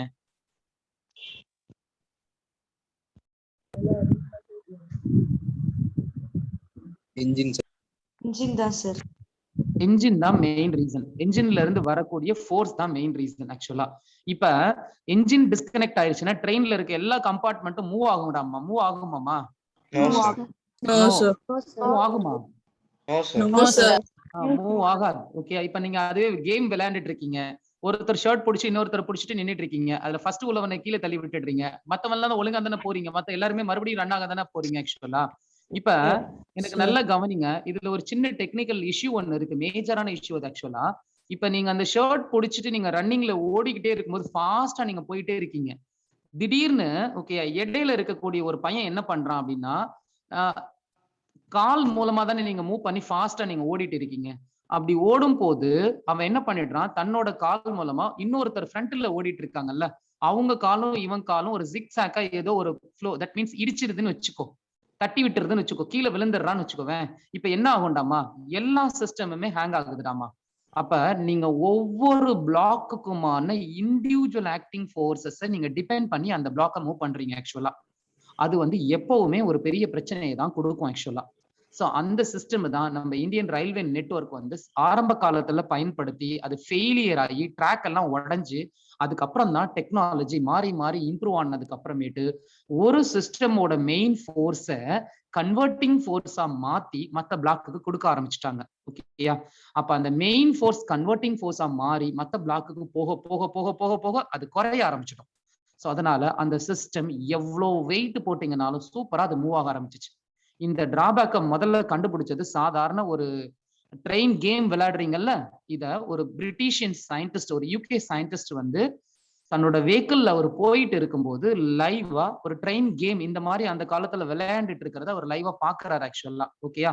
பறவையை பார்த்துதான் விமானம் கண்டுபிடிச்சாங்கன்னு சொல்றாங்க. அதே மாதிரிதான் ட்ரெயினோட ஹிஸ்டரி எடுத்து செக் பண்ணுங்க. அதை கண்டுபிடிச்ச சயின்டிஸ்டோட ஆர்டிக்கல் எடுத்து படிச்சு பாருங்க. அதுக்கான பேக்கப் சிஸ்டம் ஒரு சாதாரண சின்ன கேம்ல இருந்து தான் அவங்க கண்டுபிடிச்சிருக்காங்க ஆக்சுவலா. ஸோ அந்த பேலன்சிங் ஹை ஃபோர்ஸை நீங்க லிமிட் பண்ணி குறைச்சிட்டீங்கன்னா ஃபர்தரா போற எல்லா பிளாக்லயுமே அது கன்வெர்ட்டிங் ஃபோர்ஸா மாறும். ஸோ ஈஸியா உங்க பிளாக்குக்கோ உங்க சர்ஃபேஸுக்குமான கான்டாக்ட் ரேஷியோவா அது பேலன்சிங்கா வச்சுக்கும். ஆட்டோமேட்டிக்கா உங்க பிளாக் என்ஜின் எவ்வளவு வேகத்துல மூவ் பண்ணுதோ அந்த அளவுக்கு கனெக்டிங் பிளாக்குக்கான ஃபோர்ஸ் கிடைச்சு எல்லா பிளாக்கும் ஒன்னோட ஒன்னு இடிக்காம ப்ராப்பரா மூவ் ஆகி போகும். நீங்க இதுல ரொம்ப முக்கியமான விஷயம், அந்த டென்ஷன் ஃபோர்ஸை ஒழுங்கா நீங்க பேலன்ஸ் பண்ணணும். நீங்க ட்ரெயின்ல எல்லாருமே டிராவல் பண்ணிருக்கீங்க. சீட்ல நீங்க உட்கார்ந்துருக்கீங்க, வெர்டிகலா உட்கார்ந்துருக்கீங்க, ஷீட்ல சாஞ்சு உட்கார்ந்துட்டு இருக்கீங்க. அப்படி வெர்டிகலா நீங்க உட்கார்ந்து இருக்கும் போது உங்க பாடி பின்னாடி நோக்கி நகரும். பாத்திருக்கீங்களா? பின்னாடி நோக்கி நகர்ந்துட்டு மறுபடியும் முன்னாடி நோக்கி வரும் ஆக்சுவலா. ஆனா ஃபிளைட்ல நீங்க டிராவல் பண்ணிருந்தீங்கன்னா, இப்ப நான் ஃபிளைட்ல நான் போனப்ப எனக்கு நிறைய டிஃபரன்ஸ் வந்து ட்ரெயினுக்கும் ஃபிளைட்டுக்கும் நிறைய டிஃபரன்ஸ் இருந்தது. அதே மாதிரி ஷிப்ல நான் போகும்போது எனக்கு அந்த டிஃபரன்ஸ் தெரிஞ்சிச்சு. இது மூணுமே ஒரு வெஹிக்கிளா எடுத்துக்கிட்டீங்க. ஆனா ட்ரெயின்ல போகக்கூடிய சிஸ்டம் ஏன்டா நம்ம ஃபிளைட்ல ரிஃப்ளெக்ட் ஆக மாட்டேங்குது? ஃபிளைட்ல நீங்க அந்த மாதிரி ஃபீல் பண்ணிருக்கீங்களா? மேபி நீங்க ஃபிளைட்ல போயிருந்தீங்கன்னா பாருங்க, உங்க பாடி பின்னாடி நோக்கி நகர்ந்துட்டு சீட்ல நீங்க சாஞ்சிட்டு மறுபடியும் சீட்டை விட்டு உங்க பாடி முன்னாடி வருதா? ஃபிளைட்ல வருதா? வராது வராது ஆக்சுவலா. ஓகேயா? ட்ரெயின்ல நீங்க நல்லா வாட்ச் பண்ணுங்க. ட்ரெயின்ல மேபி நான் ஒரு எக்ஸாம்பிள் சொல்றேன். 2 கம்பார்ட்மெண்ட்டுக்கு இடையில இந்த எக்ஸ்பிரஸ் எல்லாம் எடுத்தீங்கன்னா, இந்த பல்லவன் எக்ஸ்பிரஸ் அது மாதிரி எக்ஸ்பிரஸ் எல்லாம் நீங்க சூப்பர் ஃபாஸ்ட் எக்ஸ்பிரஸ் போறான் பாருங்களேன்.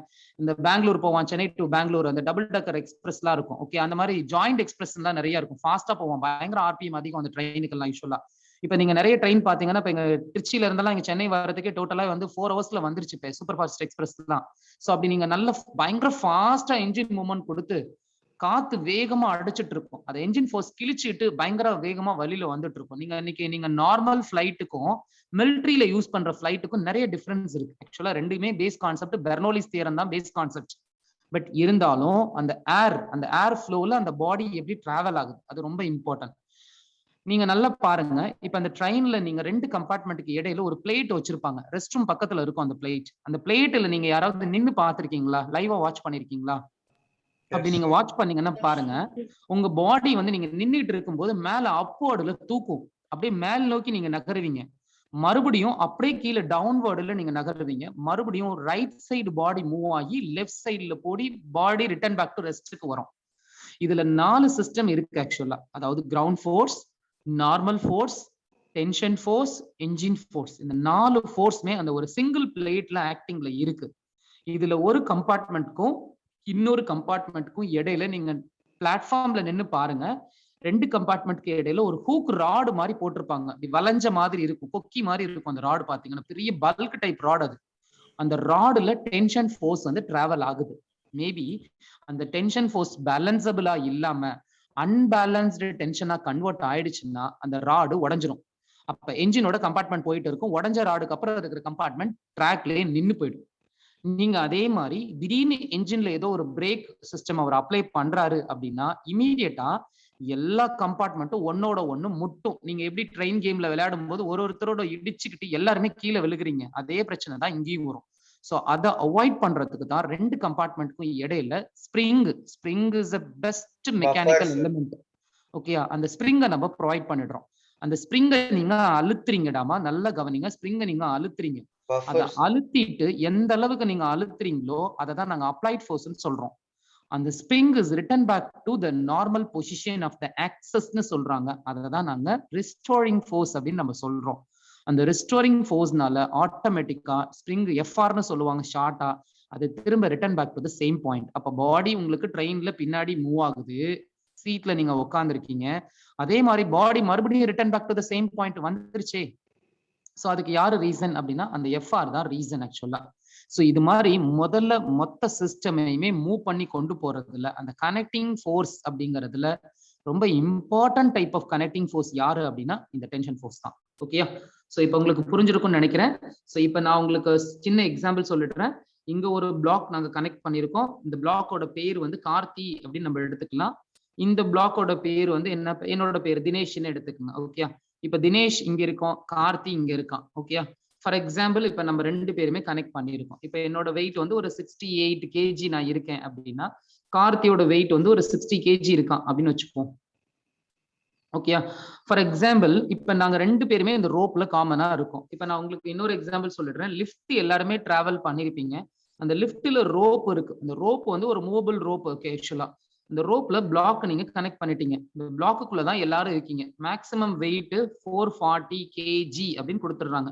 இப்ப சென்னையில எல்லாம் பாத்தீங்கன்னா மோஸ்ட் ஆஃப் த வீடுலயே நார்மல் வீடுலயே லிஃப்ட் எல்லாம் வைக்க ஆரம்பிச்சிட்டாங்க. 4 ஃப்ளோர் 5 ஃப்ளோர் எல்லாம் ஏற முடியலன்னு சொல்லி சிம்பிள் டைப் லிஃப்ட் எல்லாம் வந்துருச்சு இப்ப. ஓகே, சோ இப்ப நம்ம இதுக்கெல்லாம் வந்து பாத்தீங்கன்னா மேக்ஸிமம் பாத்தீங்கன்னா ஒரு 200-250 kg வரைக்கும் வந்துருது. அபார்ட்மெண்ட்ஸ்ல யூஸ் பண்றதெல்லாம் 440 kg வந்து மேக்ஸிமம் கொடுத்துடுறாங்க. இப்ப இந்த லிஃப்ட் மூவ் ஆகி கீழே இறங்கிட்டு இருக்குமா, இப்ப 440 × 10 டாமா, F is equal to M × G. அப்ப இந்த சிஸ்டம்ல கிரியேட் ஆகக்கூடிய ஃபோர்ஸ் எவ்வளவு அப்படின்னா 4400 நியூட்டன் ஃபோர்ஸ் வந்து இந்த சிஸ்டம்ல ஆக்டிங்ல இருக்கு. இப்ப இந்த 4400 நியூட்டன் ஃபோர்ஸ் ஆக்டிங்ல இருக்கும் போது ஏதோ ஒரு டெக்னிக்கல் ப்ராப்ளம்னால இந்த கேபிள் வந்து டிஸ்கனெக்ட் ஆயிருச்சுன்னு வச்சுக்குவோம். ஓகேயா, என்ன சார் உங்க வாயில நல்லதே வராதா அப்படிங்கறத மாதிரி சொல்லலாம். பட் சம்டைம் எப்பவுமே பிளஸ் நினைச்சே லைஃபை மூவ் பண்ணக்கூடாது. Sometimes negatives also there. Prevention is better then cure. அந்த நெகட்டிவ் தான் நம்மள டக்குன்னு ப்ரிவென்ட் பண்ணி விட்டுருது அந்த இடத்துல. ஓகே, ஸோ கொஞ்சம் நெகட்டிவா யோசிங்க. இது டிஸ்கனெக்ட் ஆகுது டெக்னிக்கலா அப்படின்னா நம்ம உள்ள இருக்கோம், நம்மள யாரு ப்ரிவென்ட் பண்றது? ஓகே, அப்ப கண்டிப்பா கீழே இது இறங்கும் போது எவ்வளவு பெரிய ஹைட்ல இருந்து கீழே இறங்கினாலும் இந்த சாம்பர் பாக்ஸ்ன்னு சொல்லுவாங்க, இந்த பாக்ஸுக்குள்ள ஒரு ஸ்ப்ரிங்கை நம்ம கொடுக்க முடியும். ஓகேயா, இந்த ஸ்ப்ரிங் எந்த அளவுக்கு கம்ப்ரஸ் ஆகுதோ return back to the same point. அப்ப நீங்க இந்த ஸ்ப்ரிங் ஃபோர்ஸ், அதாவது நீங்க அப்ளைட் ஃபோர்ஸ்னு சொல்றோம், ஸ்ப்ரிங் ரிஸ்டோரிங் ஃபோர்ஸ் கொடுக்குது. the forces must be compensated with each other, acceleration is 0. இதுதான் நியூட்டனோட ஃபர்ஸ்ட் ரூலோட கான்செப்ட். ஓகேயா, அப்ப நெட் ஃபோர்ஸ் இந்த சிஸ்டம் இஸ் must be 0 அப்படின்னா acceleration 0 ஆயிடுது. அப்போ ஒரு பொருளை நகர்த்துறதுக்கான நெட் ஃபோர்ஸ் அங்க 0 ஆயிடுச்சு. forces must be compensated with each other. ஒரு விசைக்கு சமமான மற்றொரு விசை அதே புள்ளியின் மீது செயல்படுமே ஆனால் அந்த பொருளினுடைய நகர்வை 0 என கணக்கிடுக. சூப்பரா தமிழ் புக்ல எக்ஸ்பிளைன் பண்ணிருப்பான். ஓகேயா, ரொம்ப கிளியரா கான்செப்ட் புரிஞ்சுக்கணும். ஓகே, புரிஞ்சா நியூமெரிக்கல்ஸ் எல்லாம் தட்டி தூக்கலாம். மெக்கானிக்ஸ்ல எல்லாம் சென்டம் வாங்குவாங்க இன்ஜினியரிங்ல எல்லாம். சோ அப்பெல்லாம் என்னன்னா லைவ் அப்ளிகேஷன்ஸ், அவன் என்ன அசம்ஷன் யூனிவர்சிட்டியில கொடுக்குறான், அந்த பேப்பர்ல என்ன ப்ராப்ளம் அவன் கொண்டு வரான் லைவா, அப்படியே எக்ஸாம் ஹால்ல உட்காந்து லைவா யோசிப்போம். அடுத்த செகண்ட் எங்களுக்கு ஹிண்ட் கிடைக்கும். அந்த ஹிண்ட்டை வச்சு அப்படியே சால்வ் பண்ணுவோம். 16 மார்க். மெக்கானிக்ஸை பொறுத்த வரையும் மார்க் வாங்கினா ஃபுல்லா தூக்கி விட்டுரும். இல்லையா, நீங்க சொதப்பு நீங்க கன்ஃபியூஸ் பண்ணீங்க அப்படின்னா கண்டிப்பா மார்க்ஸை மொத்தமா காலி பண்ணிடும். ஓகே, சோ அதே மாதிரிதான் இங்க என்ட்ரன்ஸை பொறுத்த வரையும் compare to NEET students, JEE students also there in the class room. So நீங்கெல்லாம் ரொம்ப டெடிகேட்டிவா இந்த மேஜரை வந்து நீங்க டிராவல் பண்ணாதான் then you feel comfortable in the future also. So இப்போ இந்த இடத்துல நெட் ஃபோர்ஸ் 0 ஆக்கி விட்டுடுறோம். ஸோ அப்போ ஆட்டோமேட்டிக்கா உங்களுக்கு அப்ளைட் ஃபோர்ஸ் குறைய அந்த பாடி வந்து ஸ்ப்ரிங்ல சேஃபா வந்து உட்காந்துருது. Return back to the point உடைச்சிட்டு நம்ம அதுல இருந்து எல்லாரும் வெளியில வந்துடுறோம். ஸோ அதே மாதிரி தான் இப்போ நம்ம அந்த கான்செப்டையும் கிளியரா புரிஞ்சுக்கணும். நல்லா கவனிங்க. இப்போ நான் ப்ராப்ளம்கான கான்செப்ட் வர்றேன். How many block is there? Question எனக்கு ஆன்சர் சொல்லுங்க. How many block is there? Two block. Okay. In the between two block, how many tension is there? இந்த கொஸ்டினுக்கான ஆன்சரை நான் அந்த யூனிட் முடிகிற வரைக்கும் கேட்பேன். ஓகே. இப்ப between two block, two tension அப்படிங்கிற லாஜிக்ல நிறைய பேர் வர்றாங்க. அப்படி கிடையாதுமா, கொஞ்சம் நல்லா கவனிங்க. இப்பதான் வந்து நம்ம கொஸ்டினுக்கான கான்செப்ட் உள்ள வரோம். நான் ஆல்ரெடி மெக்கானிக்ஸ் இந்த யூனிட் எடுத்திருந்தேன்னா அந்த ஸ்டூடெண்ட்ஸ் உள்ள இருந்தீங்கன்னா நீங்க ஆன்சர் பண்ண வேண்டாம். பிகாஸ் உங்களுக்கு ரொம்ப கிளியரா நான் எக்ஸ்பிளனேஷன் கொடுத்திருப்பேன் ஆல்ரெடி. ஸோ அதனால உங்களுக்கு தெரியும். தெரியாத ஸ்டூடெண்ட்ஸ்க்கு கொஞ்சம் ஆப்பர்ச்சுனிட்டி கொடுங்க. அவங்க ஏதாவது மேபி ஏதாவது டவுட்ஸ் வந்து கேட்பாங்க, இல்ல wrong direction will give the correct solution. So அது மாதிரி ஏதாவது தப்பா சொல்லி அவங்க கரெக்டா யோசிப்பாங்க. ஸோ அதனால உங்களுக்கு ஆல்ரெடி கிளாஸ் எடுத்திருந்தேன்னா நீங்க கொஞ்சம் சைலண்டா இருங்க. ஓகே. இப்ப பிட்வீன் டூ பிளாக் இதுல டென்ஷன் டைரக்ஷன் ரொம்ப முக்கியம். இதுக்கு ஒரு பெஸ்ட் எக்ஸாம்பிள் நான் ஒன் மோர் எக்ஸாம்பிள் நான் கொடுத்துட்றேன். இப்ப சீலிங் இருக்குன்னா சீலிங் ராடு இருக்கு. இந்த சீலிங் ராடுல தான் ஃபேன் நீங்க கனெக்ட் பண்ணிருக்கீங்க. இந்த ஃபேன் வெயிட்டா இருக்கும், உள்ள ரோட்டர் இருக்கு, பல்க் வெயிட்டா இருக்கும். ஓகே. காயில்லாம் வேற இருக்கு. சோ இந்த வெயிட் இந்த சீலிங்ல இருக்கு தெரியுமா? நீங்க மேல பாருங்க, உங்க தலையை நிமிந்து பாத்தீங்கன்னா உங்க வீட்டுல ஃபேனுக்கு மேல ஒரு ராடு போட்டிருக்காங்க. இந்த பைப் ராடுல டென்ஷன் ஃபோர்ஸ் இருக்கு. இப்ப நீங்க இதே ஒரு லெபார்டரி எக்ஸ்பெரிமெண்ட் எடுத்துக்கோங்க. 11th ஒரு ராடு மாதிரி இப்படி கனெக்ட் பண்ணி இதுல ஒரு நூலை கனெக்ட் பண்றீங்க, த்ரெட்டை கனெக்ட் பண்ணி ஒரு பாபை இங்க கனெக்ட் பண்ணிடுறீங்க. இந்த பாபுக்கு ஒரு ஈவனான ஒரு ஃபோர்ஸ் கொடுத்து இது இப்படி ரொட்டேட் ஆகுது, ஆசிலேட் ஆகுது, இப்படி மேல கீழே போயிட்டு இருக்கு. T is equal to 1 divided by 2 pi root over L by G அப்படிங்கிற ஒரு ஃபார்மேட்டை வச்சு நீங்க இதுக்கான டைம் ஸ்லாட் ஆசிலேஷனை நீங்க கண்டுபிடிக்கிறீங்க. ஓகேயா? இது laboratory process, simple process, stop கிளாக்கை வச்சு நீங்க பண்றீங்க. ஒரு சின்ன விஷயம் இதுல நீங்க கண்டுபிடிக்கிறீங்க. லெபார்டரி எப்படி இருக்கு, அந்த டைம் ஸ்லாட் எப்படி ஜென்ரேட் ஆகுது, எவ்வளவு வேரியேஷன் வருது ஒரு சைக்கிளுக்கு நீங்க கண்டுபிடிக்கிறீங்க. ஸோ சிம்பிளா நான் ஒரு எக்ஸாம்பிள் சொல்றேன். இந்த பாபை நீங்க பிடிச்சிட்டு இப்படி மெல்லமா மேல எடுத்துட்டு இப்படி கீழே விடுறீங்க. அது ஸ்லோவா அப்படி எப்படி பழைய பெண்டுலம் கிளாக் எல்லாம் நீங்க பாருங்க. அதுதான் பெஸ்ட் எக்ஸாம்பிள். இப்படி மூவ் ஆகிக்கிட்டு இருக்கு. ஓகே. இப்ப அதுவே நான் இப்படி இமேஜின் பண்ணி பாருங்க. இந்த பாபை இப்படி வேகமா எடுத்துட்டு ஃபாஸ்ட் அப்படி ரொட்டேட் பண்ணிட்டு வேகமா அப்படி சட்டார்னு அடிங்களேன், என்ன ஆகும்டாமா? அந்த நூல் இருக்கு பாத்தீங்களா, அந்த த்ரெட், அது டிஸ்கனெக்ட் ஆகி இந்த பாபு எங்கேயோ ஒரு மூலையில போய் விழுந்துருது. ஓகே. அப்ப ஜென்ரலா பாயிண்ட்ஸ் நோட் பண்ணிக்கோங்க. டைப்ஸ் அப்படின்னா ஜென்ரலா டென்ஷன்ல 2 டைப்ஸ் இருக்கு. ஒன்னு வந்து பேலன்ஸ்டு டென்ஷன். இதுதான் எப்பவுமே ஒரு சிஸ்டம்க்கு பெட்டர். ஒரு நியூமெரிக்கல் போடும்போது நம்ம பெட்டர் சொல்யூஷன் தான் பார்க்கணும், ஃபர்ஸ்ட் சொல்யூஷன் பார்க்க கூடாது. ஓகே.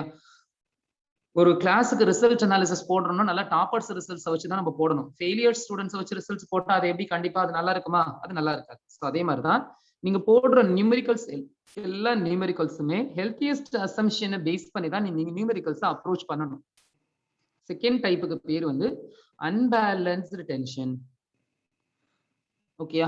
ஸோ அப்ப எப்ப வந்து பேலன்ஸ்டு டென்ஷன் இருக்கும், எப்ப அன்பேலன்ஸ்டு டென்ஷன் வரும், ஸோ அதை தான் நம்ம பார்க்கணும். So return back to the diagram, main diagram.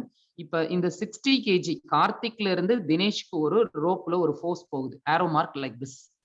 Return back to the diagram, main diagram. இதுதான் கான்செப்ட். லிசன் பண்ணுங்க. கார்த்திக்ல இருந்து தினேஷ்க்கு ஒரு ஃபோர்ஸ் போகுது டுவர்ட்ஸ் தினேஷ். இப்ப தினேஷ்ல இருந்து டுவர்ட்ஸ் கார்த்திக்கு ஒரு ஃபோர்ஸ் இருக்கு. இப்ப பாயிண்ட்ஸ் நோட் பண்ணுங்க டயக்ராம் பக்கத்திலேயே. ஓகேயா? in the direction of force in the rope, the direction of force in the rope, it's called a tension force. புரியுதா? இப்ப பாயிண்ட்ஸ் நோட் பண்ணுங்க. the direction of force, இதுதான் ரொம்ப இம்பார்ட்டன்டான point. the direction of force is always opposed. இது ரொம்ப ரொம்ப important. இது புரியாம நிறைய பேர் கண்ணா பின்னான்னு ஃப்ரீ பாடி டயக்ராம்ல டைரக்ஷனை சேம் டைரக்ஷன்லாம் இமேஜின் பண்றாங்க. ஈக்குவேஷனே வராது. இந்த டைரக்ஷனை வச்சுதான் இந்த மெக்கானிக்ஸ்ல நீங்க ப்ராப்ளம் போடும்போது பிளஸ் அண்ட் மைனஸ் ஈக்குவேஷன் நீங்க டிசைட் பண்ணவே முடியும். நீ 1+2க்கு பதிலா நீ 1 - 2 போட்டேன்னா கண்டிப்பா உன் சொல்யூஷன் மாறிடும். பட் அதுக்கான ஆப்ஷனும் உங்களுக்கு என்ட்ரன்ஸ்ல இருக்கும். கண்டிப்பா நீங்க அந்த ராங் ஆப்ஷனை தான் எடுக்கிற மாதிரி ஆயிடும். அதனால இந்த பாயிண்ட்ஸ், டயக்ராம்ஸ் இதெல்லாம் உங்களுக்கு புரியுற மாதிரி நீங்க கிளியரா நோட் பண்ணி வச்சுக்கோங்க. Okay. the direction of force in the rope is always opposed. இந்த அப்போஸ்டா போட்டேன். எப்பவுமே உங்களுக்கு கனெக்டிங் ரோப்ல, அதாவது கனெக்டிங் சிஸ்டம்ல இருக்கக்கூடிய அந்த பர்டிகுலர் ஃபோர்ஸுக்கு பேரு வந்து டென்ஷன் ஃபோர்ஸ்னு சொல்லலாம். அந்த ஃபோர்ஸோட டைரக்ஷன் எப்பவுமே எப்படி இருக்கணுமா? அப்போஸ்டா இருக்கணும். Concept number 1. Concept number 2, the value of tension எப்படி இருக்கணும், அதுக்கு தான் வந்தாகணும். இப்ப முக்கியமா இப்ப between two block how many tensions அப்படின்னு எடுத்தீங்கன்னா பிட்வீன் 2 பிளாக். நிறைய ஸ்டூடெண்ட் எனக்கு கிளாஸ்ல இத 2 டென்ஷன் சார், என்ன 2 பிளாக் இருக்கு 2 டென்ஷன் அப்படின்னு சொல்லிடுறீங்க. 3 பிளாக் இருந்தா 3 டென்ஷன் சொல்றீங்க. ஓகே, அப்ப உங்க கான்செப்ட் படி நான் வரேன். பிட்வீன் 2 பிளாக் நீங்க 2 டென்ஷன் எடுத்தீங்கன்னா 2 டென்ஷனை எப்படிமா நீங்க டி மென்ஷன் பண்ண முடியும்? அப்ப நான் T1 T2ன்னு தாமா போட்டாகணும். 2 டென்ஷன், 2 டிஃபரெண்ட் டென்ஷன். ஓகேயா? ஏன்னா இவன் 60 கிலோ, இவன் 68 kilo. Between 2 block 2 different tension T1 T2 அப்படின்னு நீங்க எடுத்துட்டீங்கன்னா கண்டிப்பா வேற வேற டென்ஷன் ஃபோர்ஸ்.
சார் கிளாஸ் முடிஞ்சிருச்சா?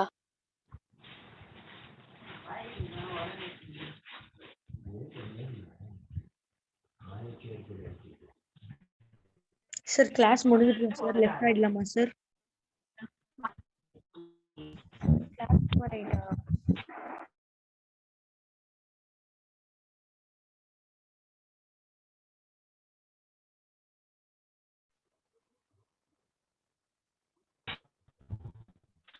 Sir, do our class over? Sir, is class is over? I think sir got disconnected.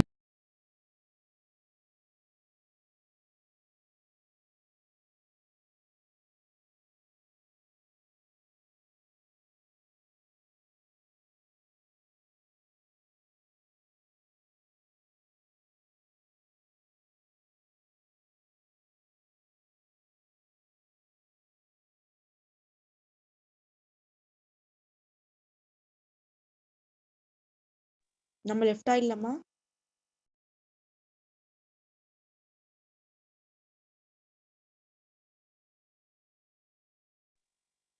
Left ஆயிடலாம் தான் நினைக்கிறேன். சரி, ஓகே, நம்ம லெஃப்ட் ஆயிடலாம்.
Hello, voice audible?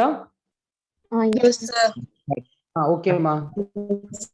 கொஞ்சம் அது டிஸ்கனெக்ட் ஆயிடுச்சுமா, ஃபுல்லா டிஸ்கனெக்ட் ஆயிடுச்சு. சாரிம்மா. சரி, ஓகே.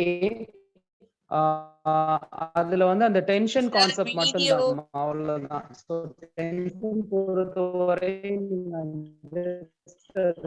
Sir, voice break ஆகுது. டைரக்ஷன் Voice வச்சுக்கணும். break, sir. ஸோ அந்த கான்செப்ட்ஸ் வச்சு தான் நம்ம நியூமெரிக்கல்ஸ் போடுறோம். நான் ஸ்கிரீன் ஆன் பண்ணலமா. ஸோ நெக்ஸ்ட் கிளாஸ் வந்து நம்ம ப்ராப்ளம் கண்டினியூ பண்ணலாம்.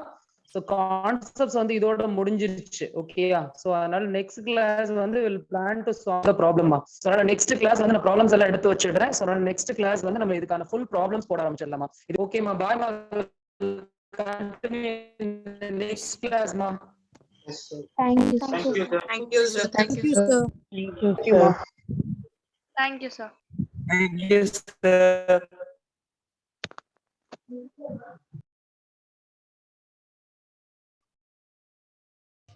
Thank you, sir.